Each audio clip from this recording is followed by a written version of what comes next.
I'm gonna go make me an old fashioned during the intermission. I guarantee. I'm pissed. I'm furious. Let me text my wife. I need an old fashioned. Yeah, text her. There you go. Yeah, she'll bring it. Quick. The guest is pissed. I don't have one in my hand. That's awesome. That's a good intro right there. That is a good intro. So are we live now, Greek? Are we live? Yeah. Does it say all right, cool. Yeah, it does. All right, guys. So this is something that I've been anticipating for quite some time. Obviously, I've got the Greek DeFi guru. I've got Kryptonian joining me, and the one and only Brandon Joe Williams. And Brandon Joe Williams has quickly become a hero of mine, and we're going to get into why. So anybody that's been following me, anybody that's been watching, myself, Kryptonian, and even Greek, you guys know that I'm not a big fan of the government, and I certainly don't like them in my pocket. And I feel that taxation is criminal. It definitely is. And Brandon's come up with some ways to basically get out of all that and get out from under the man, so to speak. And so we brought him on here to let you guys know what he's all about, what he's been doing, and much respect to you, Brandon. Very much respect to you. I will say that Brandon was getting the man coming after him. Let's say that the man was coming after him, and instead of just cowing down and saying, okay, you got me, he came back and he basically said, fuck you. He came back and gave him the finger. Yep. F the man. It's exactly what he did. He dug his heels in. He put his nose in a book. We're just going to keep numerous this whole show. I love it, Greek. I love it. And I guess what'd you do, Brandon? Lock yourself in your house for like 6 months to a year and just go at it? And then when he came out swinging. So guys, the one and only Brandon Joe Williams, again, thank you so much for joining us, my man. And again, much respect and love what you're doing. Thank you. Yeah, at first, a lot of it was fear motivated, but then after that kind of subsided, and after that kind of went through, it was more excitement motivated. And then ironically enough, at first I was anti-government, of course, and then now I'm actually not at all. So it's actually funny how that whole transformation kind of took place. Because when you understand the game and you understand how the game works, the government will basically the government just a processing center. Whatever you enter into that computer, they'll do it as long as it's within the confines of the source code. And as long as you learn the source code, you realize that there's a lot of cool things they'll do for you. You just need to understand the source code, and then you'll realize that the government's actually pretty nice. The government will pay all your bills. You got to beat the hell out of them to get them to do it, but they'll do it. So it's an interesting long conversation, and but the area that I usually start on all these shows, especially for shows that are kind of new to the subject, is I go through. Did we lose one of the guys here? Yeah, we lost Center. Oh, he's coming back though. Yeah. Oh, there we go. I'm coming back. Yeah, there we are. So the first thing I usually do is I have like my quote kind of ground level presentation, which takes about 45 minutes to an hour. And it's all about nationality and citizenship and taxation. And by the end, you'll learn how to unsubscribe from taxes at about 5 minutes of your time for $0, which is always fun to start off that way because people are like, yeah, right, this guy's full of shit. And then after about an hour of me going over everything, then you'll realize that, in about 5-10 minutes, you can unsubscribe from all taxation legally, and the government will help you do it, which is pretty wild. It's pretty amazing, yeah. So if you want to, I can get rolling on that right now. Get rolling, man. That's why we brought you on here, to tell everybody, again, what you've uncovered, all of the research that you've been doing, all that time you've been putting in. And, he's not just talking about this stuff. Brandon is living it. Like this has become his life. So yeah, man, please get rolling. Perfect. Let me just make one quick note here before I forget something. Buy more whiskey. There you go. I just did yesterday. I just bought 2. So it's Nika from the bottle or Nika from the barrel. It's like Japanese whiskey, bro. Ooh, someone bought it for me who came and visited me from Japan. And I swear to God, I was like, wait, this is whiskey in Japan? We're over here in America proud about our whiskey, bro. I have to try it, man. Bro. I have to try it. The Yeah, Japanese. you're gonna have to let me know what that. Let me know what that is again. Like send me a. It's screenshot like of it. Nika. It's Nika from the barrel. Nika. Like what year is it? It's like a 12-year. What? I don't 18 or know. something? I don't think there even is. I think it's just one thing. It's this one here. They may not even age it. Yeah. Oh man. Yep. I'm down. Nika whiskey. I'll have to I'm check. telling expensive you. either. I'm telling taking you. notes. I've had scotch and whiskey all over the world, and someone bought this for me, and I go, Japanese whiskey. I said, okay, fuck it, I'll try it, bro. I was like, I got what yeah. the fuck? That's awesome. I got the whiskey bug about a year ago. I just celebrated my 2nd year of marriage yesterday. So Congratulations. thanks, Congrats, appreciate brother. that.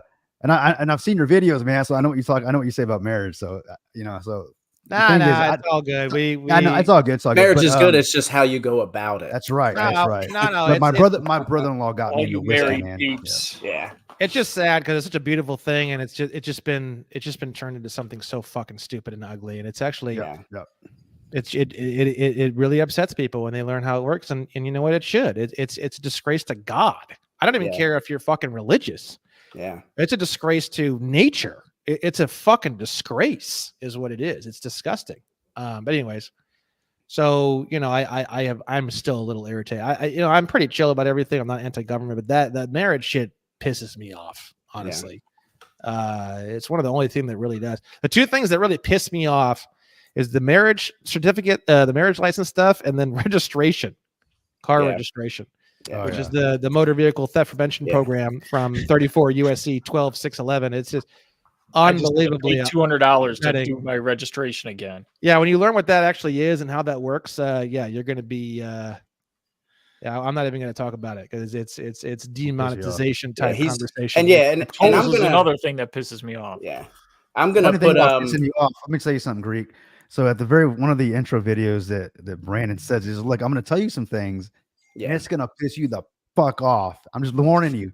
And about video 9, I wanted to punch a baby, and I don't punch babies. You know what I mean? So it's pretty bad. So you got to watch this stuff, man. That's how I feel every time I watch Biden speak. I want to punch a baby. We're gonna put links. We're gonna put links to all of Brandon's stuff, his website, and he's got an awesome course, guys. And that's actually how I found him. His website's already linked in the description. Awesome. If you're watching on my channel, I couldn't do it on everybody's channel. I'll throw it in. So we'll definitely make sure it's all there. He's got a killer course. It's called his contract killer course. You guys have to watch all of his videos. I think it's what is it, about 30 some videos? 39, one per day. Yeah, 39, one it's per like day. 24 hours of video, but over 39 videos over 39 days. And that's you're going to need that. There's some people who want to binge it all, but honestly, really, you're going to need that time in between. I think it's just, there's too much. You can't, you're going to fry your head like an egg. You're not wrong, man. You're not wrong. I tried to binge it, and you're right. I had to go back a few times and watch a couple of them over and over just to make sure I grasped it. Yeah, the last thing I'll throw out there before you get started, Brandon, is I like how you started off and you're like, look, I'm no longer anti-government. And I'm anti-government. I think, once you realize what they're up to, I guess, before you know what you know, like you say, the source code, I would say this: the reason I was more anti-government because I was afraid of them. And after watching a lot of the stuff that you've been spilling out here, and I've been absorbing it, I realized I don't need to be afraid of them. I need to work with them. And as far as the code as you're talking about, so now I understand what you mean by that. Now you're not anti. Hey, if this is the game, let's play it. You're right? Playing by the rules that they set. And just to be transparent, I've been giving probably 150 plus shows a year since the course was released. The course was released on July 2nd of 2022. So. Okay. This presentation is going to have a lot of information that's new, a lot of information that isn't in the course, and it's also very, very clean, very, very crisp. And that's for two reasons. First off, when I made the original course, it's a little bit disjointed, it's a little bit goofy, it's a little bit sloppy, but that's part of the beauty of it. It's like a beat up guitar that has a lot of character to it, right? Yeah. This presentation I'm going to give you is 2 years later, and it's like tons and tons of additional research. It's way more clear. It's very crisp. It's like boom, boom, boom. It's like a laser beam. I'm trying to get it down to the fastest and most powerful presentation available on the world. But the thing is that this presentation is like being in 6th gear going through warp speed, and your mind is going to be mush by the end. Whereas the course is like a nice, kind of skipping through the dandelions kind of a thing. It's a way more palatable in my opinion. So, and I have a lot of other shows and a lot of other things. So I do all sorts of different things at different paces, and some things are very serious and very like laser beam, and some things are more fun and jokey and opinionated. So I kind of try to do something for everybody. That's kind of what I'm trying to do. And the reason why is because I want to present this information in a way where everyone can enjoy it and want to see it, no matter their age or their demographic or their race or whatever. So that's kind of why I do what I do. But anyways, let's get rolling on this, and I'll show you guys this. This is the most updated version of this presentation. Okay. So the way that it works is when you type in anything into the internet, the first number is the title number. So if you go to the United States Code, it's divided into sections called titles, right? The title we're going to be looking at to get rolling is Title 28, right? We're going to be looking at several titles. Title 28 is Judiciary and Judicial Procedure. Okay, so the first number is the title, so 28, and then you have the body of law or code that you're looking at is the U.S. Code. This is a section symbol, this weird circle with an S top and a half S top and a half S bottom. And then we have the 3002. So this is the title number. This is the body of law of that title. So Title 28 of the U.S. Code, Section 3002 is how you're going to read this. And you can just type that into Google or anything. You got 28 space USC space 3002. You don't need this section symbol. You don't need USC is plenty for this. Okay. And you're going to scroll down to subsection 15. And we're going to see here United States means, and we're going to have here a federal corporation. Okay, so what is the United States? The United States is a federal corporation. Now, one of the most important things you need to understand when you're looking at all this information is the definition of the word person. You're going to see many different definitions all over the place, and we're going to clear up a few of them from Title 8 and from Title 26. I like the Title 26 definition, which is the Internal Revenue Code, which is the tax code, because they're very specific as to what types of artificial entities are included inside of the definition of the word person. You're going to see from Title 8, it's much more vague. So the term person shall be construed to mean and include an individual, a trust, estate, partnership, association, company, or corporation. So for example, when you go and get a driver's license, it's not going to ask you, what is your name? It's going to say, what is the name of the person who is applying for the driver's license?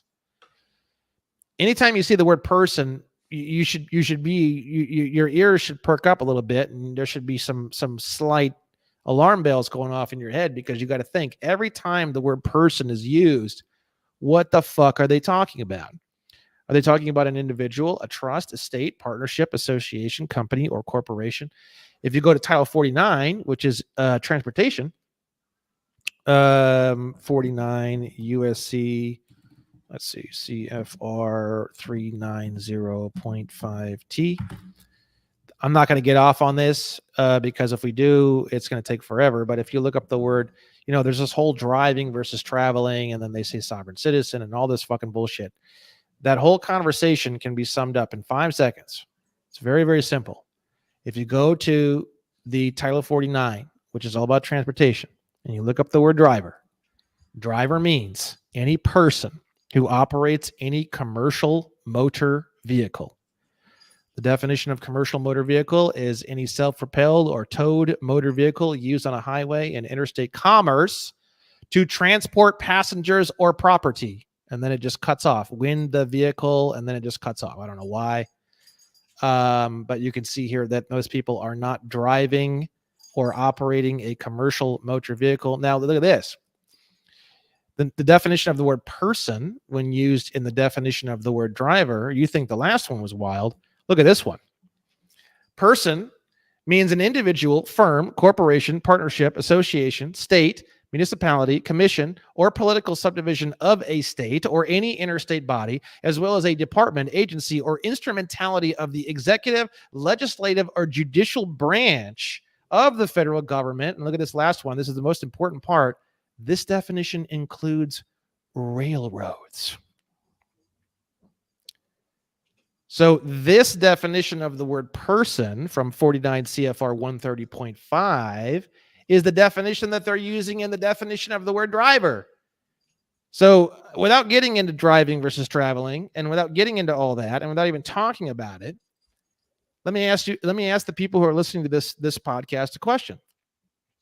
Are you a individual, firm, corporation, partnership, association, state, municipality, commission, or political subdivision of the state or any interstate body, as well as a department, agency, or instrumentality of the executive, legislative, or judicial branches of the federal government or railroad, who operates, which has this gigantic definition, which we're not going to get into, any commercial motor vehicle defined as any self-propelled or towed motor vehicle used on a highway of any interstate commerce to transport passengers or property? The answer is fuck no. No. No. Not no. Fuck no. Fuck no. Yeah. That's the answer to the question. Okay. So the word person has a bunch of different definitions and stuff like that. So we're going to be getting into that, but it's a very important word, and you're going to see it a lot. You're going to see it on all the tax forms. You're going to see it all over the place, and you've never, ever in your entire life wondered what the definition of the word person means. And it's the number one word you should be wondering every single time you see it. So that's why I'm showing it to you. Okay.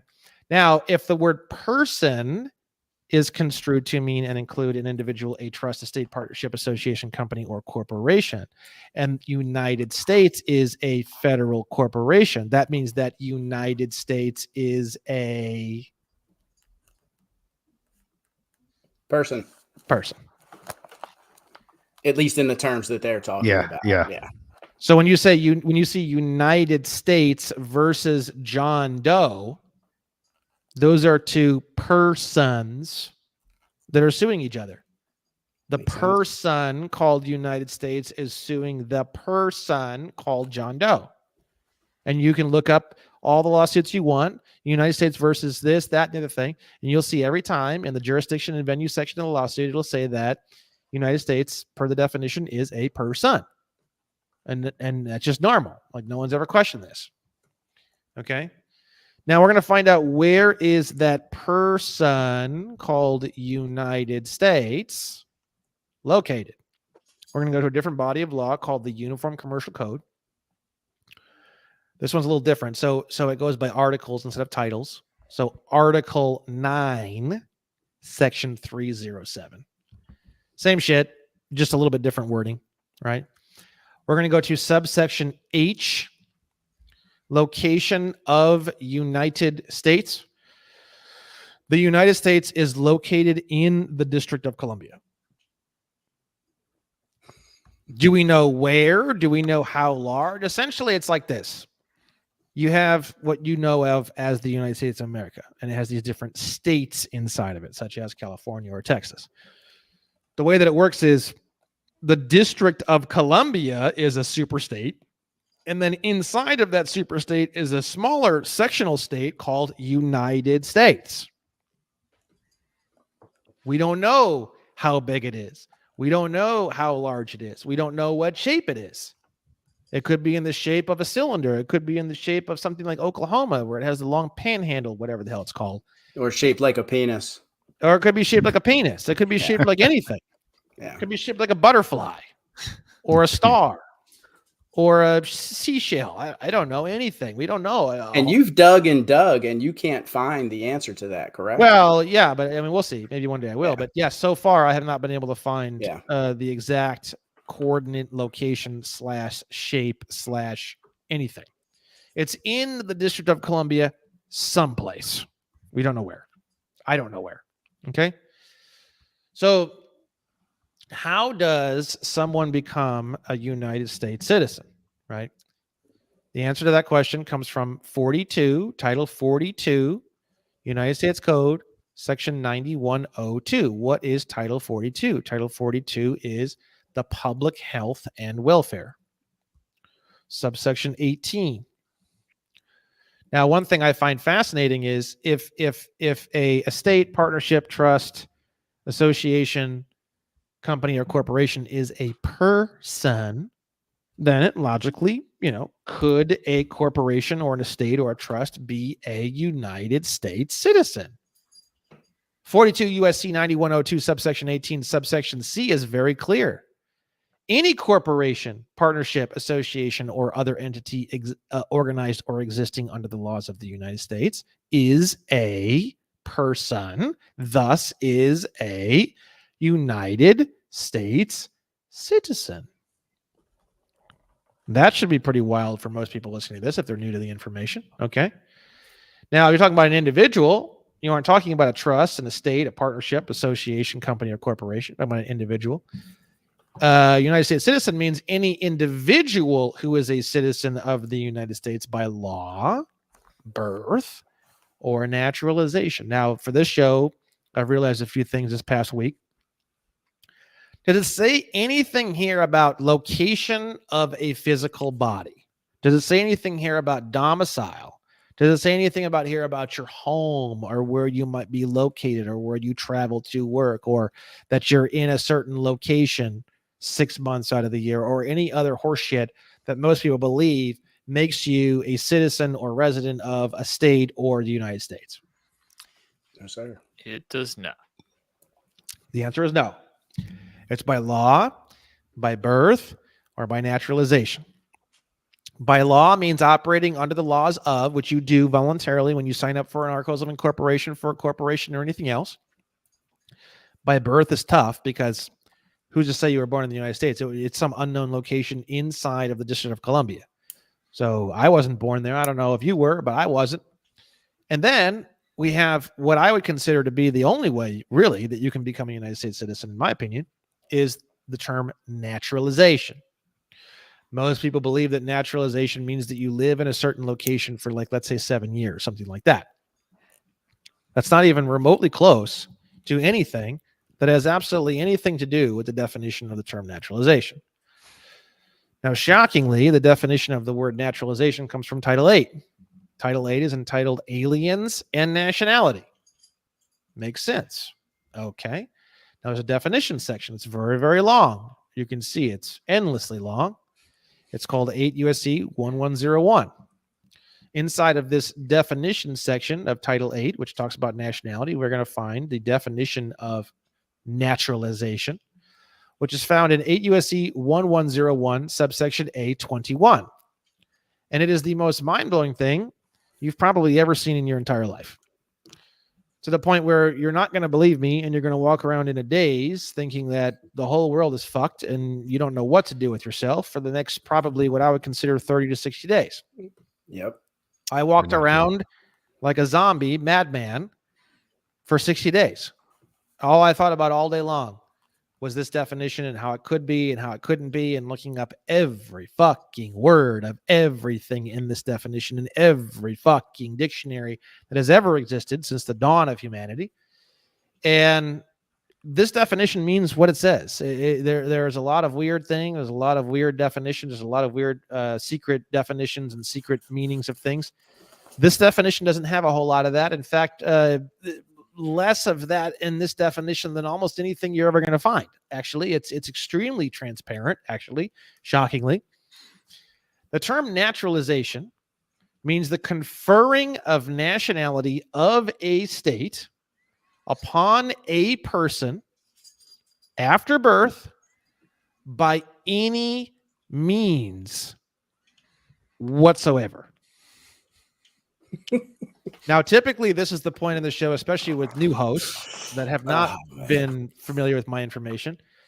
They start going on long questions where they start saying, well, what if this? Well, what if that? Well, what if this? And I just kind of fuck with them. And I say, well, shockingly, that would fit under by any means whatsoever. Yeah.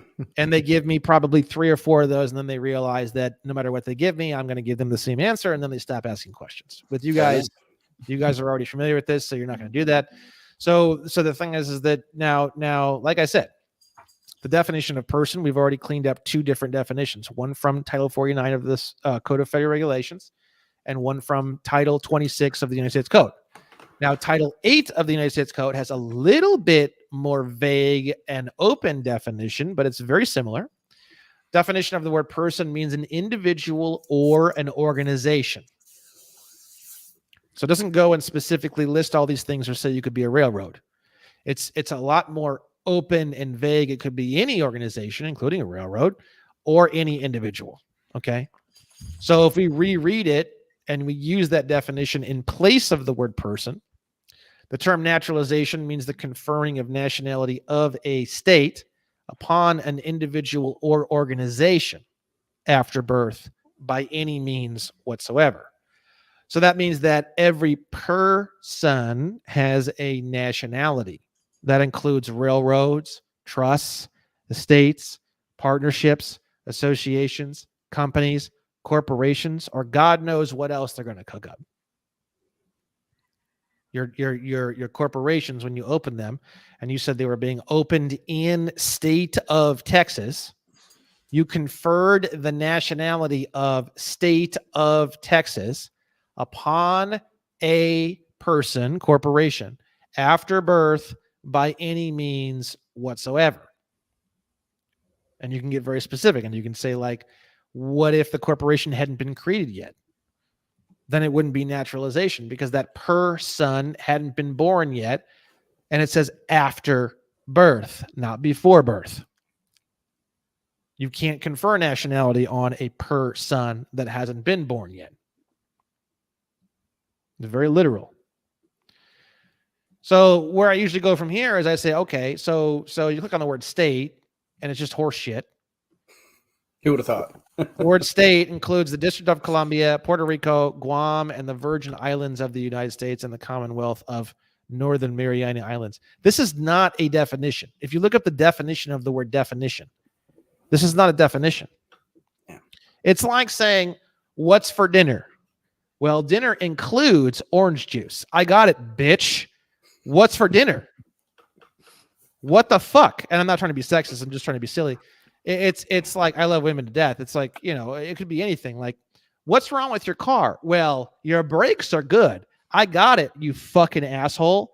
My car's making noise. There's a fucking orange light on. What the fuck is wrong with my car? I know my brakes are fine. I got the fucking thing over here.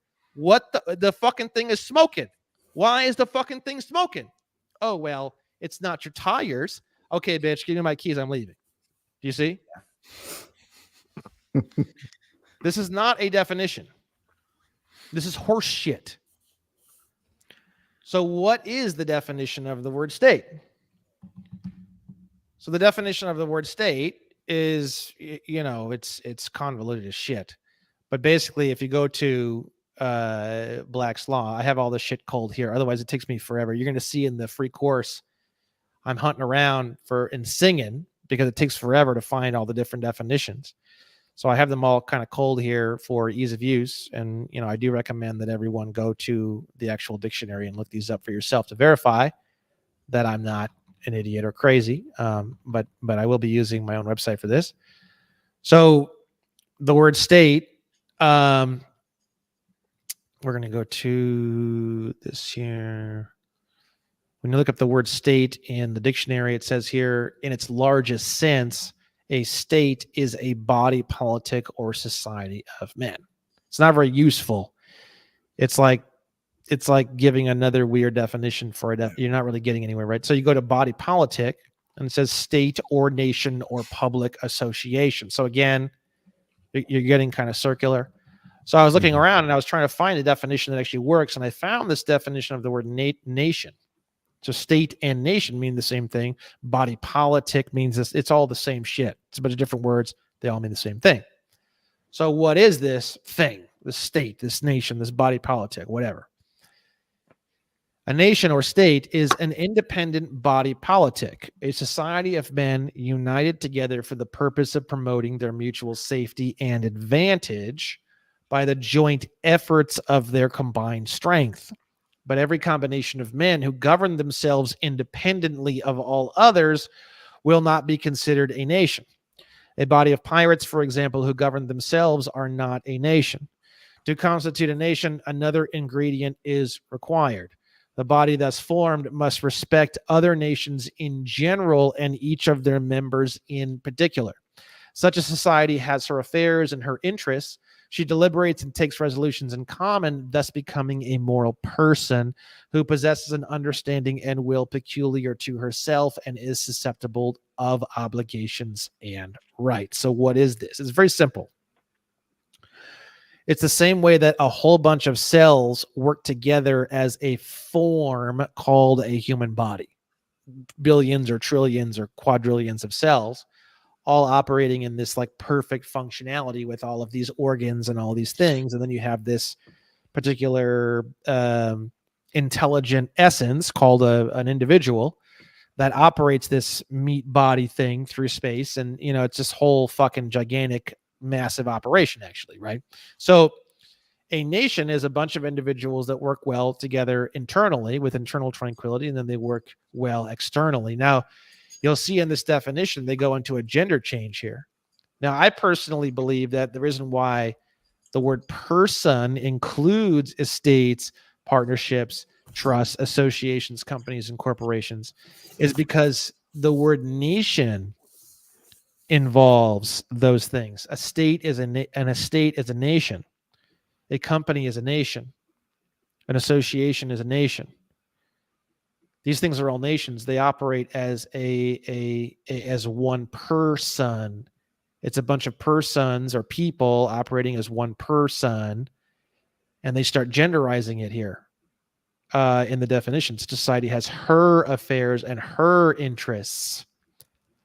So it's as if that body is like a human body filled with cells, the cells being the individuals, right?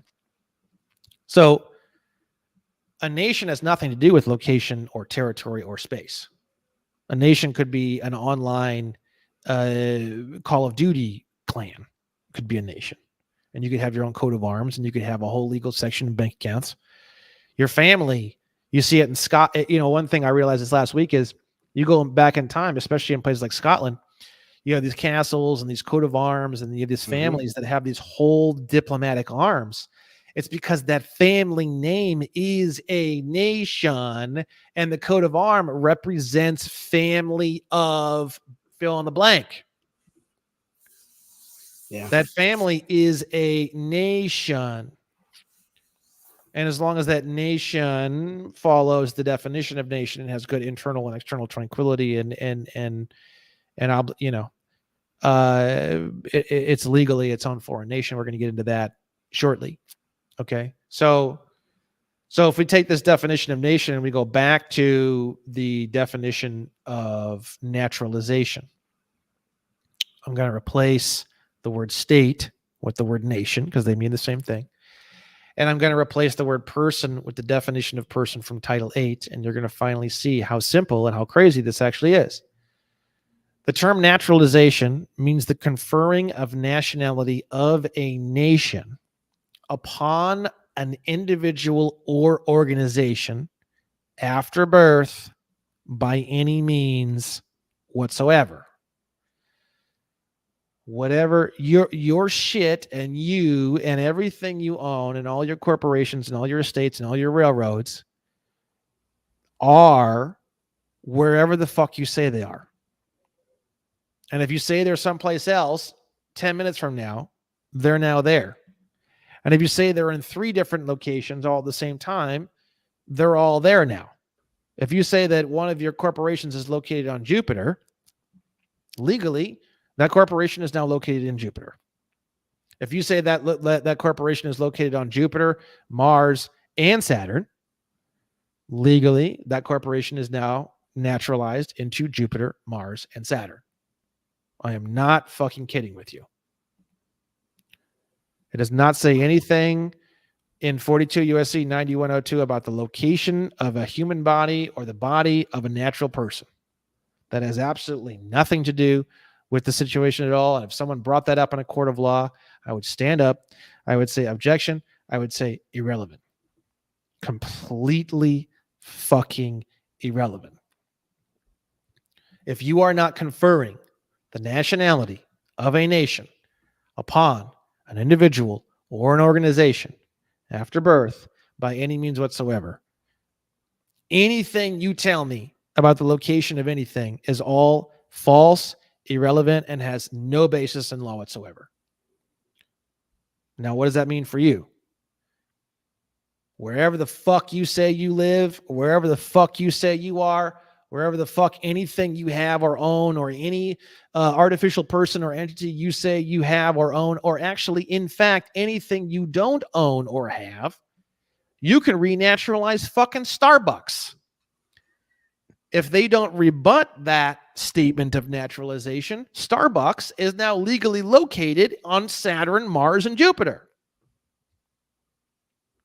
Which I know is completely fucking insane, but I don't think anyone can disagree. We live in an insane world, and I'm trying to figure out why. Okay? This is why. Now, some people may say that's crazy and stupid and ridiculous. And some people who have more brain cells, in my opinion, to rub together might say, well, holy shit, that means I have the ultimate power. I like it. I like the system we're in. This is why I'm not anti-government. The government says that anything I say is the word of God. I got no problem with that. Sure, great. That sounds great to me. Sign me up. Where do I sign up for this? My word is the word of God, and I can instantaneously move anything, anywhere. Great. That sounds fantastic.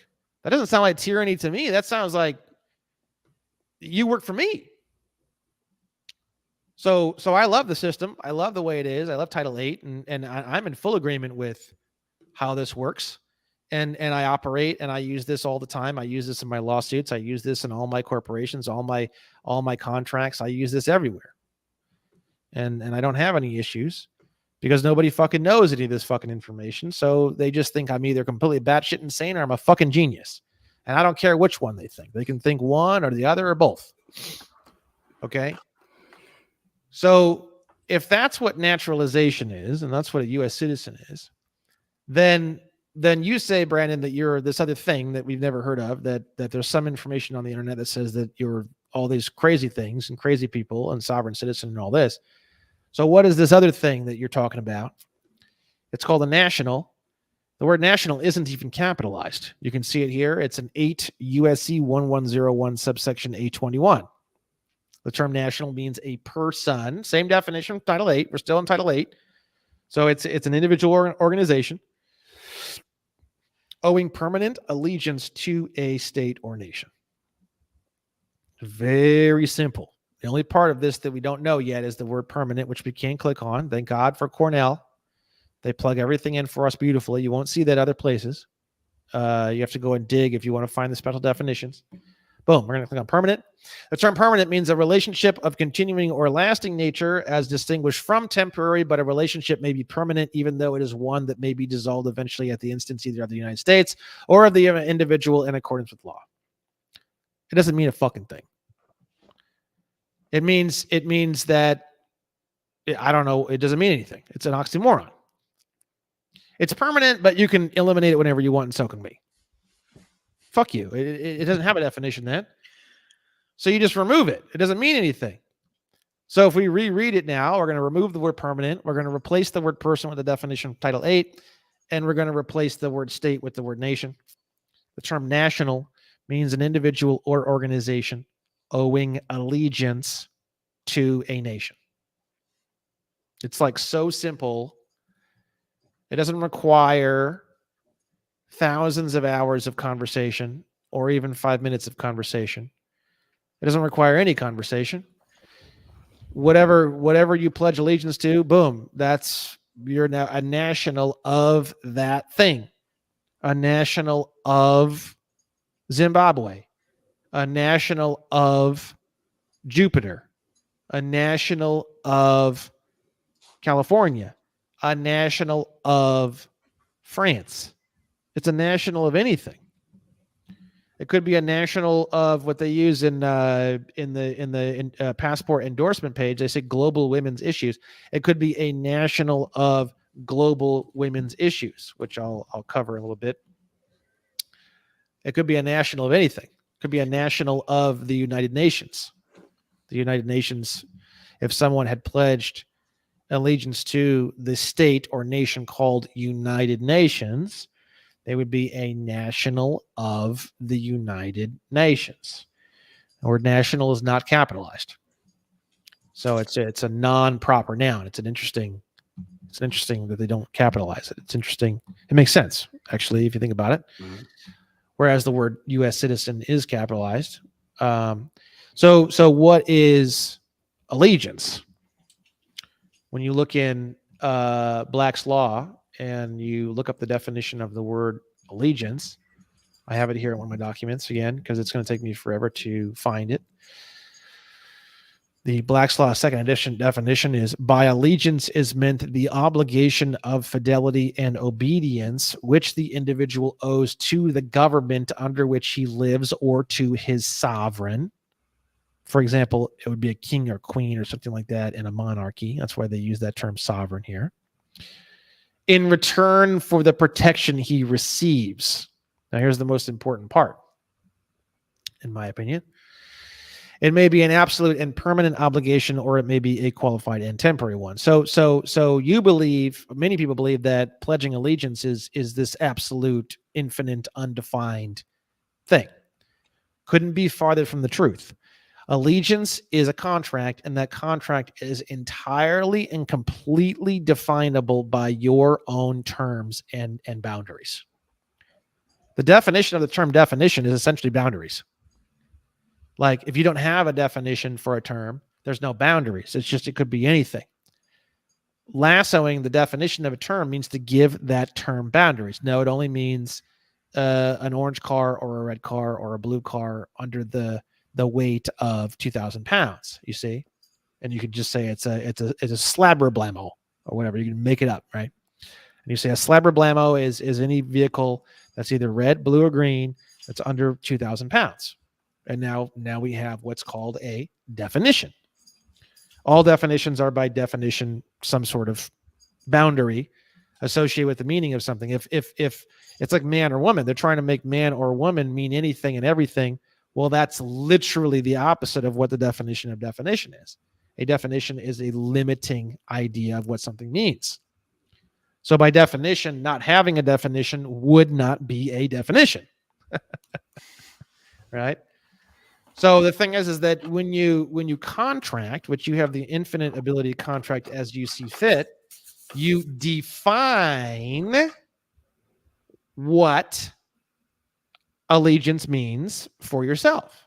And then United States, the person called the United States, has the right to approve or deny or qualify or change that contract or whatever. They never do. You could say literally anything and they'll accept it. But my point is that at some point in the future, maybe they won't. And they have the right to do that, right? It's called international relations. We are now into international relations, okay? So the only way you can become a United States citizen is by saying one. And if you're not a United States citizen, you can be a national. And to become a national, you pledge allegiance, and that allegiance is defined by you. It doesn't mean you live in United States. It just simply means that you're pledging allegiance to the United States within the confines of your own definition. Okay, and as of right now, you could write literally anything. You could write insane shit that makes you seem like a psychopath, and they will accept it. Now, I think that's going to eventually change, but for right now, that's kind of the way it is with the Department of State, which I think is kind of sad. That means that no one's even reading it, and they're just approving it without reading it, which is stupid. But I think that's going to keep going like that for a while. So feel free to write whatever you want, and they're going to approve it and issue you passports and all the good stuff. Okay, so if you pledge qualified and temporary allegiance, that means that you are a national of a state or nation. United States is a state or nation that is located in the District of Columbia. If you would like to pledge allegiance to that state or nation, you become a national of the United States, which shockingly, the definition is very clear and is covered right in the next item we have here in 8 USC 1101 in subsection A22.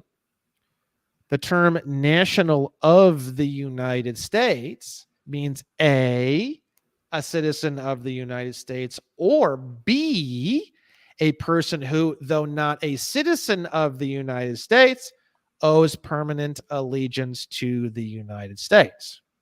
Okay.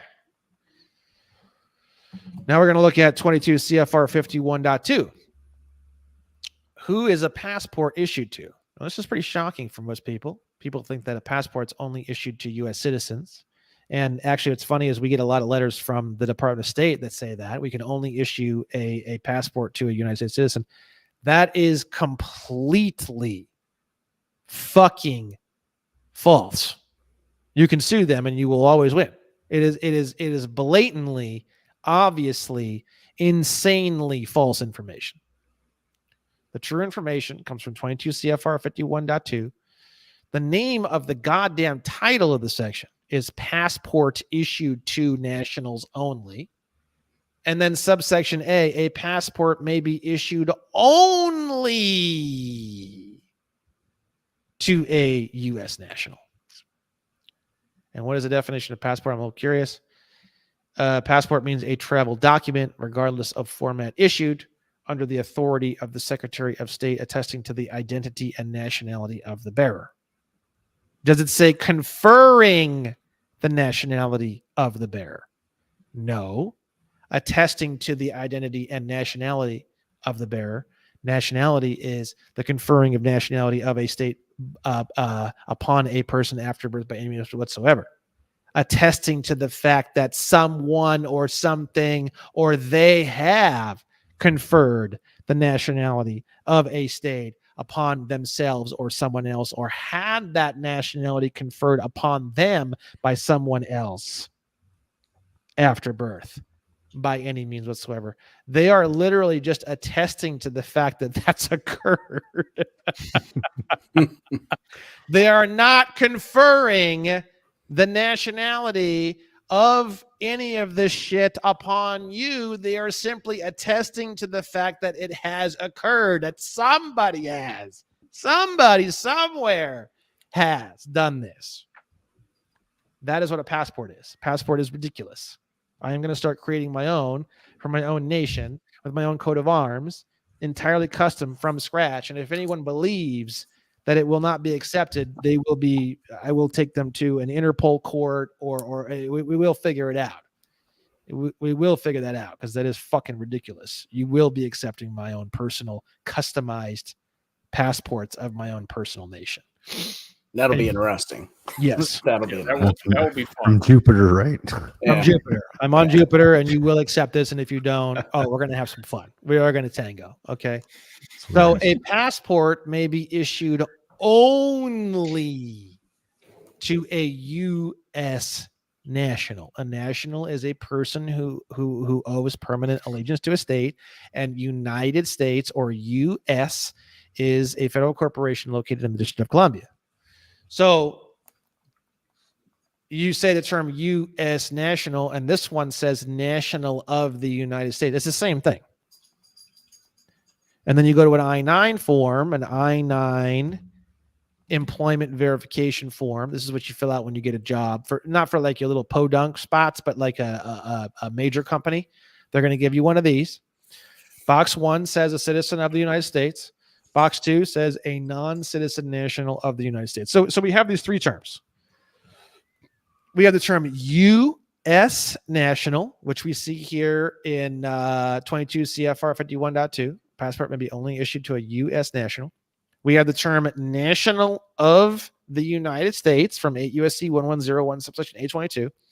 And then on the I-9, we have a non-citizen national of the United States. It's very, very simple. You have U.S., you have national. Okay, that's covered here, but that could mean two different things. On the I-9, they're being very, very, very specific that it's not subsection A, it's subsection B, a non-citizen national of the United States. B, a person who, though not a citizen of the United States, owes permanent allegiance to the United States. Now, this you could say the same thing by saying I am a U.S. national as per only subsection B of 8 U.S.C. 1101 subsection A22. But a less complicated way of saying it would just be to say a non-citizen national of the United States. That's being very, very specific. You're saying I am subsection B. I am a person who, though not a citizen of the United States, owes permanent allegiance to the United States. Now, what do you need to have or be to get a passport? It's also very clear in 22 U.S.C. 212. It says the same fucking thing in slightly different language. Persons entitled to a passport. Who's entitled to a passport? They say 8 U.S.C. 1101 subsection A22 in just a slightly different way. No passport shall be verified for any other persons than those owing allegiance, whether citizens or not, to the United States. Do you need to live inside of North America or the United States or even be on planet Earth to pledge allegiance or owe allegiance to a nation called United States? Nope. Absolutely fucking not. I could be on a star outside of Mars, and I could owe allegiance to the United States. So what does that mean? Anyone can get a fucking U.S. passport. If you pledge allegiance, you can have a U.S. passport. If you have a U.S. passport, you can operate a car, not as a driver, not as a fucking railroad operating a commercial motor vehicle. But if you are not those things and you aren't all that ridiculousness and you're just, chilling and you're just, cruising around in a car for non-commercial purposes, then you can use a passport for that. You can use a passport for international travel. You can use a passport to get into bars and identify yourself to get into a bar. You can use a passport to open up bank accounts. You can use a passport to do fucking anything. You can use a passport to get a job. You can use a passport to do anything that anyone else who's living here can do. You don't need a fucking social security number. You don't need anything. You don't need dick. All you need is to pledge allegiance to the United States, and you can pledge allegiance in a limited and qualified way, and they will accept it. And then you get a passport, and then with a passport, you can do literally fucking anything. Okay? Now, if you look at the I-9, this is for employment eligibility verification. This is to verify that you can work in the United States. If you go down to the second section here, we have lists of acceptable documents. Now, you need to prove two things to work in the United States or the United States of America. It's very confusing. It's actually two different countries. One's incorporated, one's not. But you need to establish identity and employment verification, employment authorization, identity and employment authorization. So list A are various documents or things that prove both of those things inside of that single document. List B are documents that establish only your identity.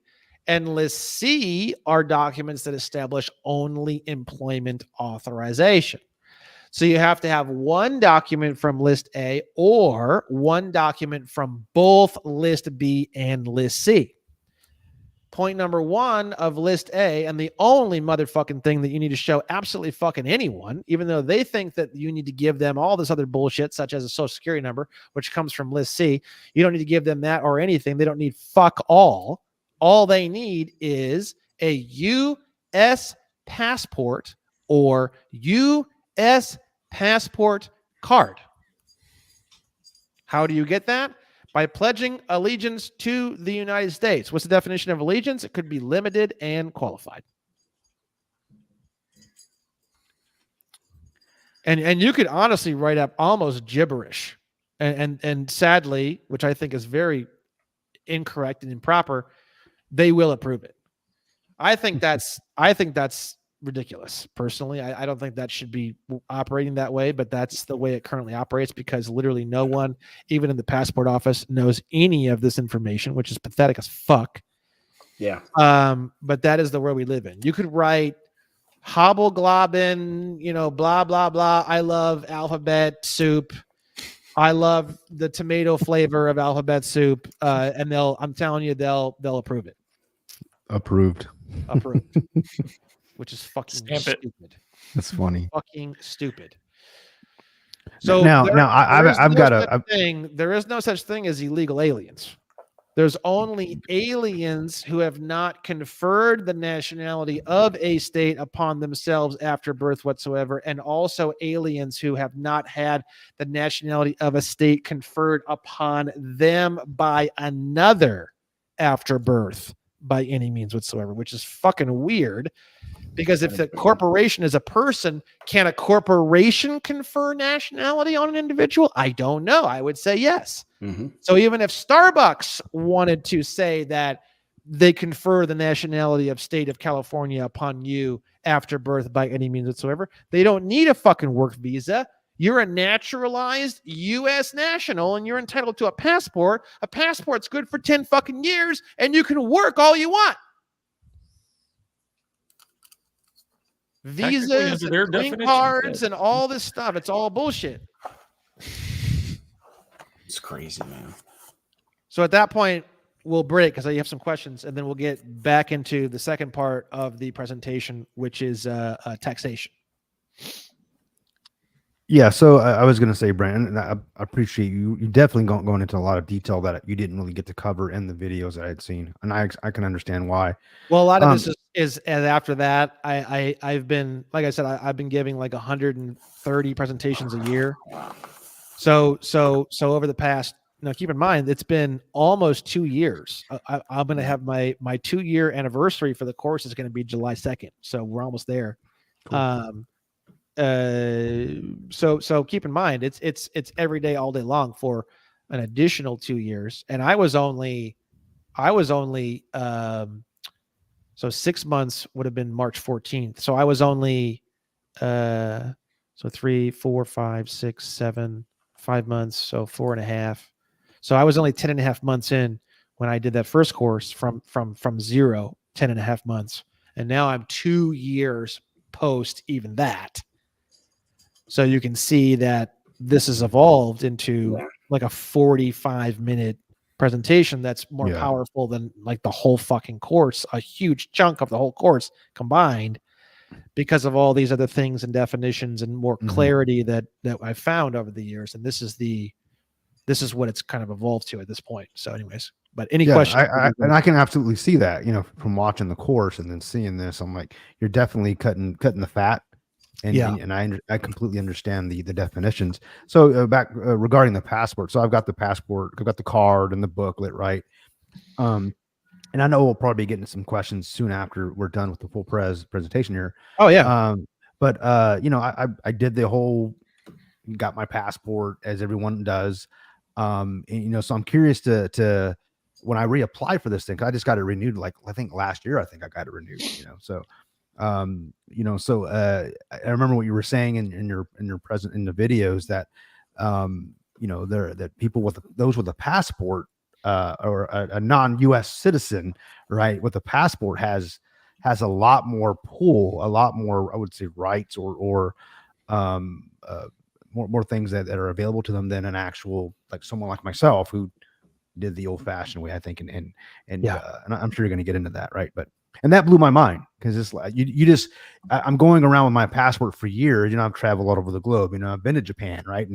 And I'm a U.S. citizen. Here's my passport, and not even realizing that it absolutely means squat. Well, a U.S. citizen means that you basically work on behalf of the District of Columbia, and when you research a lot of the USC codes and stuff, no matter where you're at in the world, a United States citizen in terms of the United States basically is essentially a resident of the District of Columbia.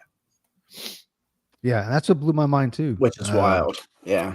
Which is when you for those of you for the first time hearing that, if you actually read or look into what he's talking about, it really blows your mind. Yeah. How nothing is what it seems. And it's on purpose, and until you actually the ultimate mind fuck. Yeah, it is. United States is a state. Yeah. That state is located in the District of Columbia. The District of Columbia is an entirely different country that's based off of an incorporated basis. The United States of America, California Republic is not incorporated. So what they did is they created this corporation called United States, which is located in the District of Columbia, and they get people to naturalize into United States. And they define naturalize as by simply just saying it. So if you say you're in the United States, legally you now live in the District of Columbia. And then they open up a bunch of other subcorporations called State of California, State of Texas, State of Tennessee, State of Utah, State of Maine. All of these corporations, and I can do another screen share, are all businesses that are located in the District of Columbia. Yes. For-profit corporations. Yeah. So if we go on to, I just shared my screen. If you just approve that, I can show it to you. There you go. If we go to Dun and Bradstreet, we're going to see that it's literally a business. dnb.com/business-directory. We're going to find the business called State of California.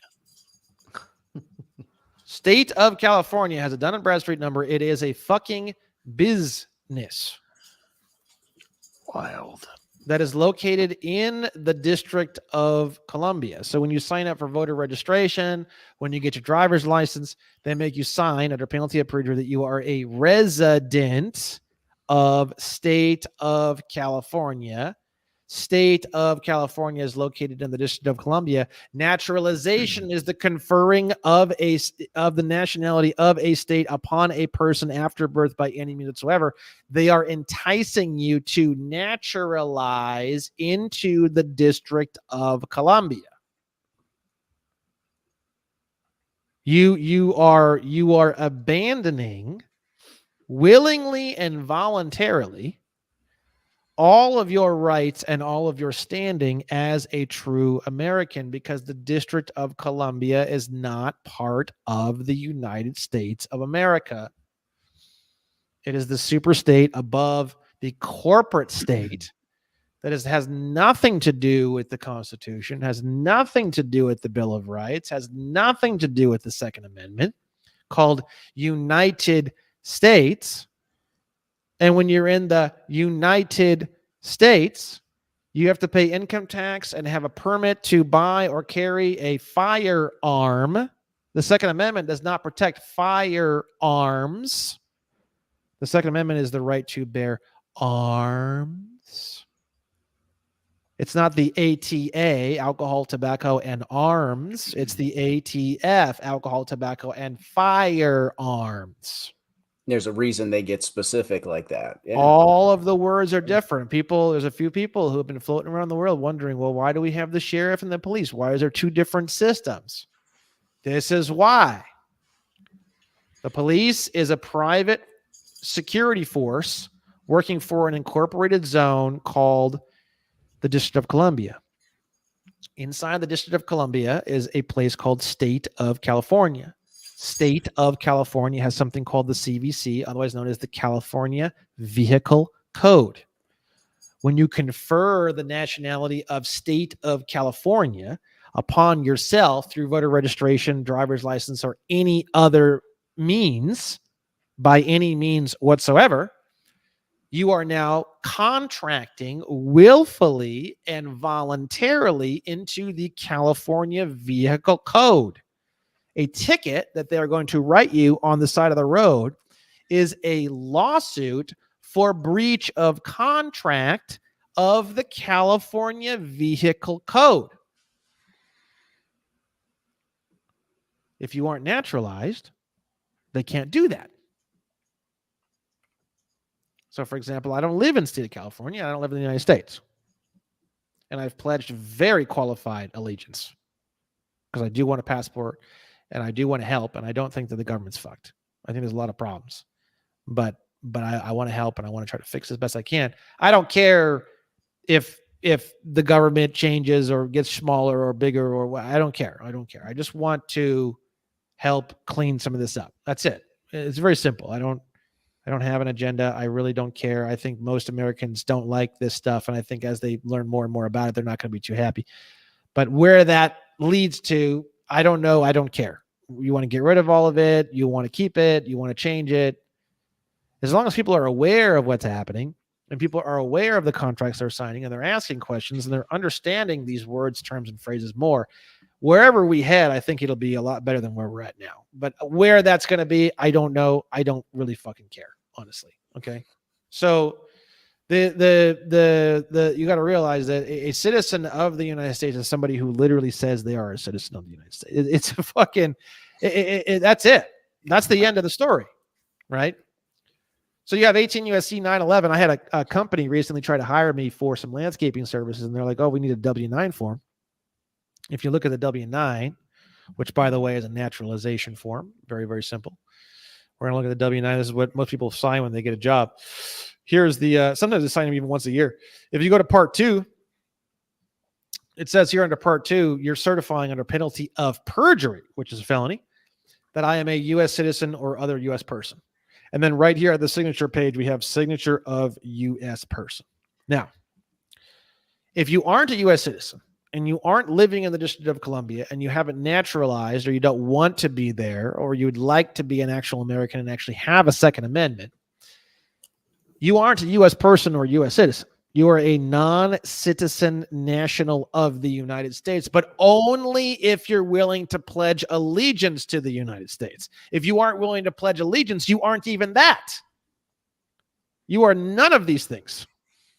You aren't a U.S. citizen. You aren't a U.S. national. You aren't a non-citizen national of the United States.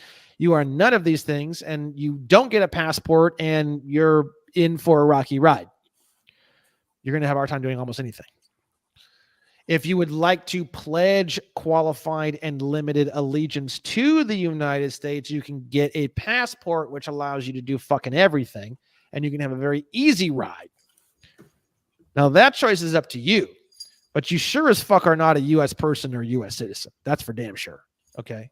Now, when you willfully and knowingly know this information, which no one does, but now that you do, if you sign anything stating that you are a citizen of the United States, you are violating 18 USC 911. Whoever falsely and willfully is a very key term here. So you have to actually understand this to be guilty of this felony. Represents himself to be a citizen of the United States shall be fined under this title or imprisoned not more than 3 years or both. But this is fucking hilarious too, because you are a U.S. citizen by simply saying you are a U.S. citizen. So how could you possibly misrepresent yourself? If you say you are, you are.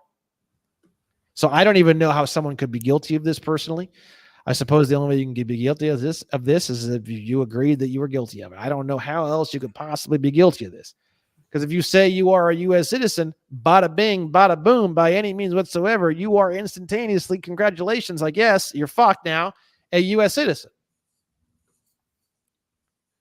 It's very simple, right? Now, to answer your question about passports is a very, very fascinating, very detailed, very fascinating, very interesting conversation. We have 22 CFR 51.3 types of passports. Now, I forget where I saw it, but I could have sworn somewhere that in Title 8, they talk about how every single person, which again is an individual or an organization, is entitled to have one of each type of passport. We're going to go over 4 different types because there are 4 different types. So as far as I remember, which I don't remember exactly where I found that, each individual or organization may have 1 to 4 types of passports. You can have all 4. And your company can have all 4, and your trust can have all 4, and your other trust can have all 4, and your company can have all 4, and your corporation can have all 4, and your partnership can have all 4. And heaven forbid, if you have a railroad by chance, that railroad may have all 4 of these types of passports. Number 1, a regular passport. A regular passport is issued to a national of the United States. This is the one that everybody gets. You don't realize it, but everyone, the 10 years typical passport that everyone pretty much is going to get is the regular passport. Okay. Now, again, a national of the United States is A, U.S. citizen, or B, a person who, though not a citizen of the United States, owes permanent allegiance to the United States. You can see that on the DS-11 passport application form in the signature section. I declare under penalty of perjury all of the following. 1, I am a citizen or non-citizen national of the United States. A U.S. national is a citizen or non-citizen national of the United States. It's one or the other. A service passport is issued to non-personal services contractor traveling abroad to carry duties and support and pursuant to the U.S. government. And then we have an official passport, which has 4 subsections. An officer or employee of the U.S. government, a U.S. government personal services contractor, a non-personal services contractor traveling abroad, or a state, local, tribal, or territorial government traveling abroad to carry out official duties in support of the U.S. government. So you're still representing the U.S. government, even though you are not part of the U.S. government. You could be a tribal government traveling abroad to address things on behalf of the U.S. government. And you would get an official passport subsection 4. Okay. And then we have the diplomatic passport, which I went into a lot of research on this for a long time. And I found out through my own research that a lot of the diplomatic stuff is all commercial based. So I actually pulled a lot of my research, and I don't even recommend getting one of these anymore, but you can have this one as well as the other ones all at the same time. So now I realize that I may actually get back into that research, because I thought that you could only have one or the other. It turns out you can have all the above. So fuck it, just get all of them. So I haven't done that yet, but that's probably where my future is going to be. Diplomatic passport is issued to a foreign service officer or to a person having diplomatic status or comparable status because he or she is traveling abroad to carry diplomatic duties on behalf of the U.S. government. Now, they don't say it here, but when you start reading into this a lot, it's very commercialized, which I didn't like. So I didn't want to go in this direction personally that much, because the non-citizen national regular passport, in my opinion, actually gives you more diplomatic immunity than even the diplomatic passport. This is a very vague area. There's a lot of information here that is hidden and classified, so I don't have all the answers. But if you look on the DS-11 passport application form and look at the form in great detail, down here it's very, very clear. It's got this gigantic blue line. Don't fuck around below this line. This is all for us to fill out. And you don't sign until a certain time. You go down here. Please do not write below this line for issuing office only. They're very clear as to where you're supposed to fill out and where they're going to fill out.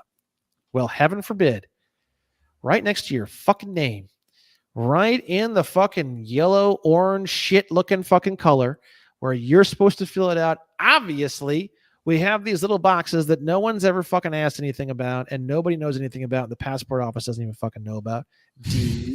DOSNFREND.#EXP.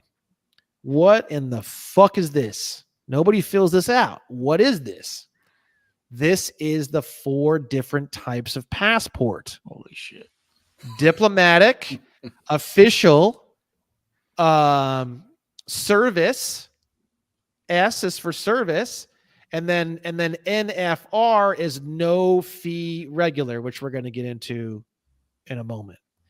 Now END.pound comes from 8 Foreign Affairs Manual 505.2 passport endorsements, unclassified document. This document shows you all the different types of passport: diplomatic, official, no fee regular, service. And it also says that these particular, there are certain endorsements that apply to all types. So this particular endorsement can apply to all types of passports. And as far as I'm concerned, now the passport office says that I'm full of shit, but I think through litigation, we're going to find out. At some point I will litigate, I haven't done it yet, that I'm not full of shit. This is window shopping. And what I mean by this is that you can just fucking literally select whatever the fuck you want. Like, for example, My favorite's number 11. But you can see here, look at number 9 is very interesting too. Number 9, the bearer is a United States national and not a United States citizen. Placed in a passport book issued to a U.S. national who is not a citizen. U.S. national will be printed inside of USA on the front of the passport card. Prior to this creation of this endorsement in 1992, the bearer's status as a non-citizen U.S. national was indicated by circling the word national or crossing out the word citizen in the secretary's message on the signature page of the U.S. passport. So before 1992, the way that you became a non-citizen national is by going down to the signature page and crossing out the word citizen or circling the word non-citizen national. It was that fucking simple. In 1992, they changed it and they added this endorsement code 09. So what would you do if you wanted this particular endorsement is you would check the box NFR, and in END pound, you would write 09 for the endorsement code 09. The bearer is a United States national and not a United States citizen. Now, my favorite is 11. The bearer is an ambassador at large, which is the highest level of diplomatic immunity. There's a bunch of different levels, and you start studying it. Ambassador at large is the highest level of diplomatic immunity. And if you want to look more into that, Diplomat and Consular Immunity Guide. Now, I have it on my website, but fuck it. You can just go straight to the Department of State. This is not some fucking secret. Boom. Right here, we've got the whole fucking guide. This is the diplomatic and consular immunity guidance for law enforcement and judicial authorities. And they go into detail about U.S. nationals, non-citizen nationals of the United States, ambassadors, consulars, staff, everything. And if you go all the way down to the bottom, and it's not that long, it looks like a lot, but it's just a lot of like pretty pages and pretty pictures and pretty text. I mean, I printed this out and put it in my car because I want to make sure if I get pulled over, it's going straight in the cop's fucking hand and he can deal with it. So if you go down to what my favorite is, this is the a fucking grid of diplomatic immunity, right? So if you go down to the various levels of diplomatic immunity, you can see that the highest level of diplomatic immunity available is the ambassador or ambassador at large. You can't fucking touch an ambassador at large, bro. It'd be diplomatic agent would be the one for ambassador at large. Arrested or detained, no. Enter residence subject to ordinary procedures, no. Now, on this first one, we have a subnote, number 1. We're going to go down to the subnote number 1. What does it say? Reasonable constraints, however, may be applied in emergency circumstances involving self-defense, public safety, or the prevention of serious criminal acts. So besides that, don't you fucking touch. Okay? So you'd have to do some real fucked up shit for them to... Yes. Or be around... Yeah. If you were near like a terrorist explosion and you know, I don't know why they want to cuff you. I mean, I guess that would just be justified. But there need to be something insane going on, right? Now, this is another example of how a nation is not a location or territory. The example they give for endorsement code number 11 is ambassador at large for global women's issues. Global women's issues is a nation. That nation does not have territorial location. Doesn't need to be. It's not part of the definition of the term state or nation. People think, oh, state, that's that thing that looks like a fucking giant cock on the lower west side of fucking United States called California. No, it's not. It's nothing like that. It is a group of individuals working together with the internal tranquility and external tranquility for the betterment of mankind and other groups. Period. End of story. Whether it's California, whether it's an Indian reservation, you've heard about Indian reservations and casinos, they don't pay taxes. They don't, because they are separate nations. It's the nation of the Chippewa tribe. They are legally full-blown governments. They are full-blown nations. They operate through the Department of the Interior. They are not part of the United States. They are all United States nationals. They don't live in the United States. They don't have a tax liability. They run casinos that do not pay taxes legally. They sell cigarettes that are legal to sell without paying a tax stamp. It's all legal. It's a nation. Indian reservations are a nation. Okay. So how does that work? 18 U.S.C. 11. What is the definition of a foreign government? Oh, people always tell me, oh, they're just never going to believe all this. They're never going to operate all this because it's all tyranny. It's all about. It's not. You're fucking retarded. You never read anything. You assume things, and you jerk yourself off, and you jam foreign objects up your ass because you're a fucking retard, just like everybody else. The answer to the question is 18 U.S.C. 11 defines the definition of a foreign government. It is very clear, and I think you're going to like the definition. I love the definition. This is the thing that makes me the most non-anti-government person ever. The term foreign government includes any government, faction, or body of insurgents within a country with which the United States is at peace. And here's the music to your fucking ears. You've been seeing these things on TV, on Channel 7, these micronations that have been coming out that don't have any legal capabilities. They are useless, and they have not been recognized by the United States.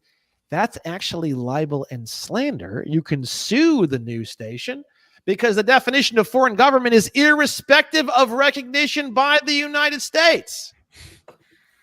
Recognition has fucking nothing to do with anything. You would immediately stand up in a court of law and you would say, objection, irrelevant, and if you continue, it'll be a libel and slander suit. Mr. Fuckwad, that is it is so fucking irrelevant. The idea that your nation needs to be recognized by fucking anyone is the most irrelevant, psychotic, insane statement that anyone could possibly make. Your nation does not need any recognition by the United States to be legally classified as a foreign government. There's only one thing that it needs: to be at peace. It's very simple. So, okay. So what is the legal definition of the term peace? That's the secret to everything. Obviously, we've gone this far.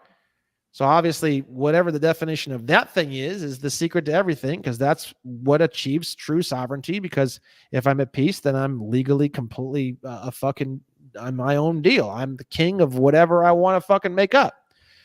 The answer is that's true. So what is the definition of word peace? We have the legal definition right here. Peace. The tranquility enjoyed by a political society, internally by the good order which reigns among its members, and externally by the good understanding it has with all other nations. Applied to the internal regulations of a nation, peace imports, and imports means like shows or indicates.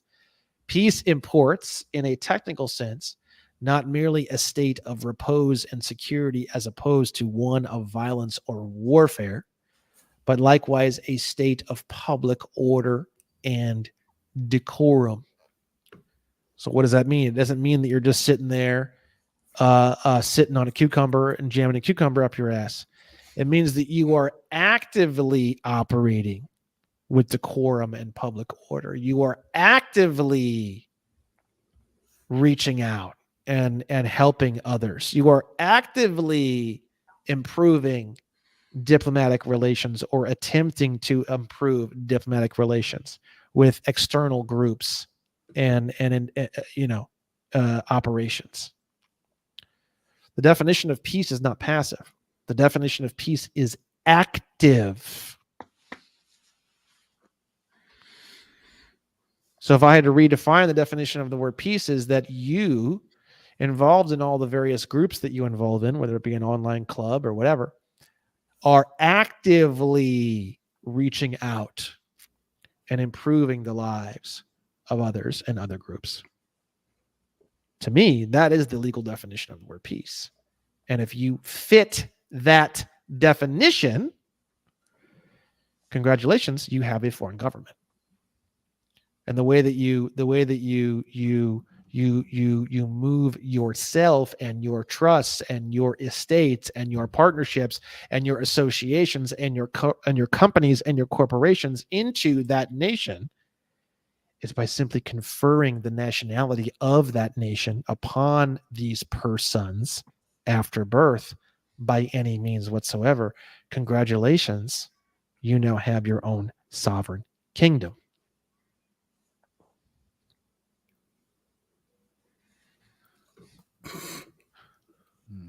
Makes sense. I mean, it does, but it doesn't. I mean, I love how you just you bring receipts, man. I love how you throw the information out there and you go right to a definition to back up what you're saying. It's not like you're talking out of your ass. And that's yeah. In terms of naturalization, you have the UN Declaration of Human Rights, Article 15, subsection 2. So let's say you want to naturalize. Let's say you want to naturalize yourself and one of your trusts to Jupiter. And let's say that someone says that's bullshit. Okay. UN Declaration of Human Rights, Article 15, Section 2.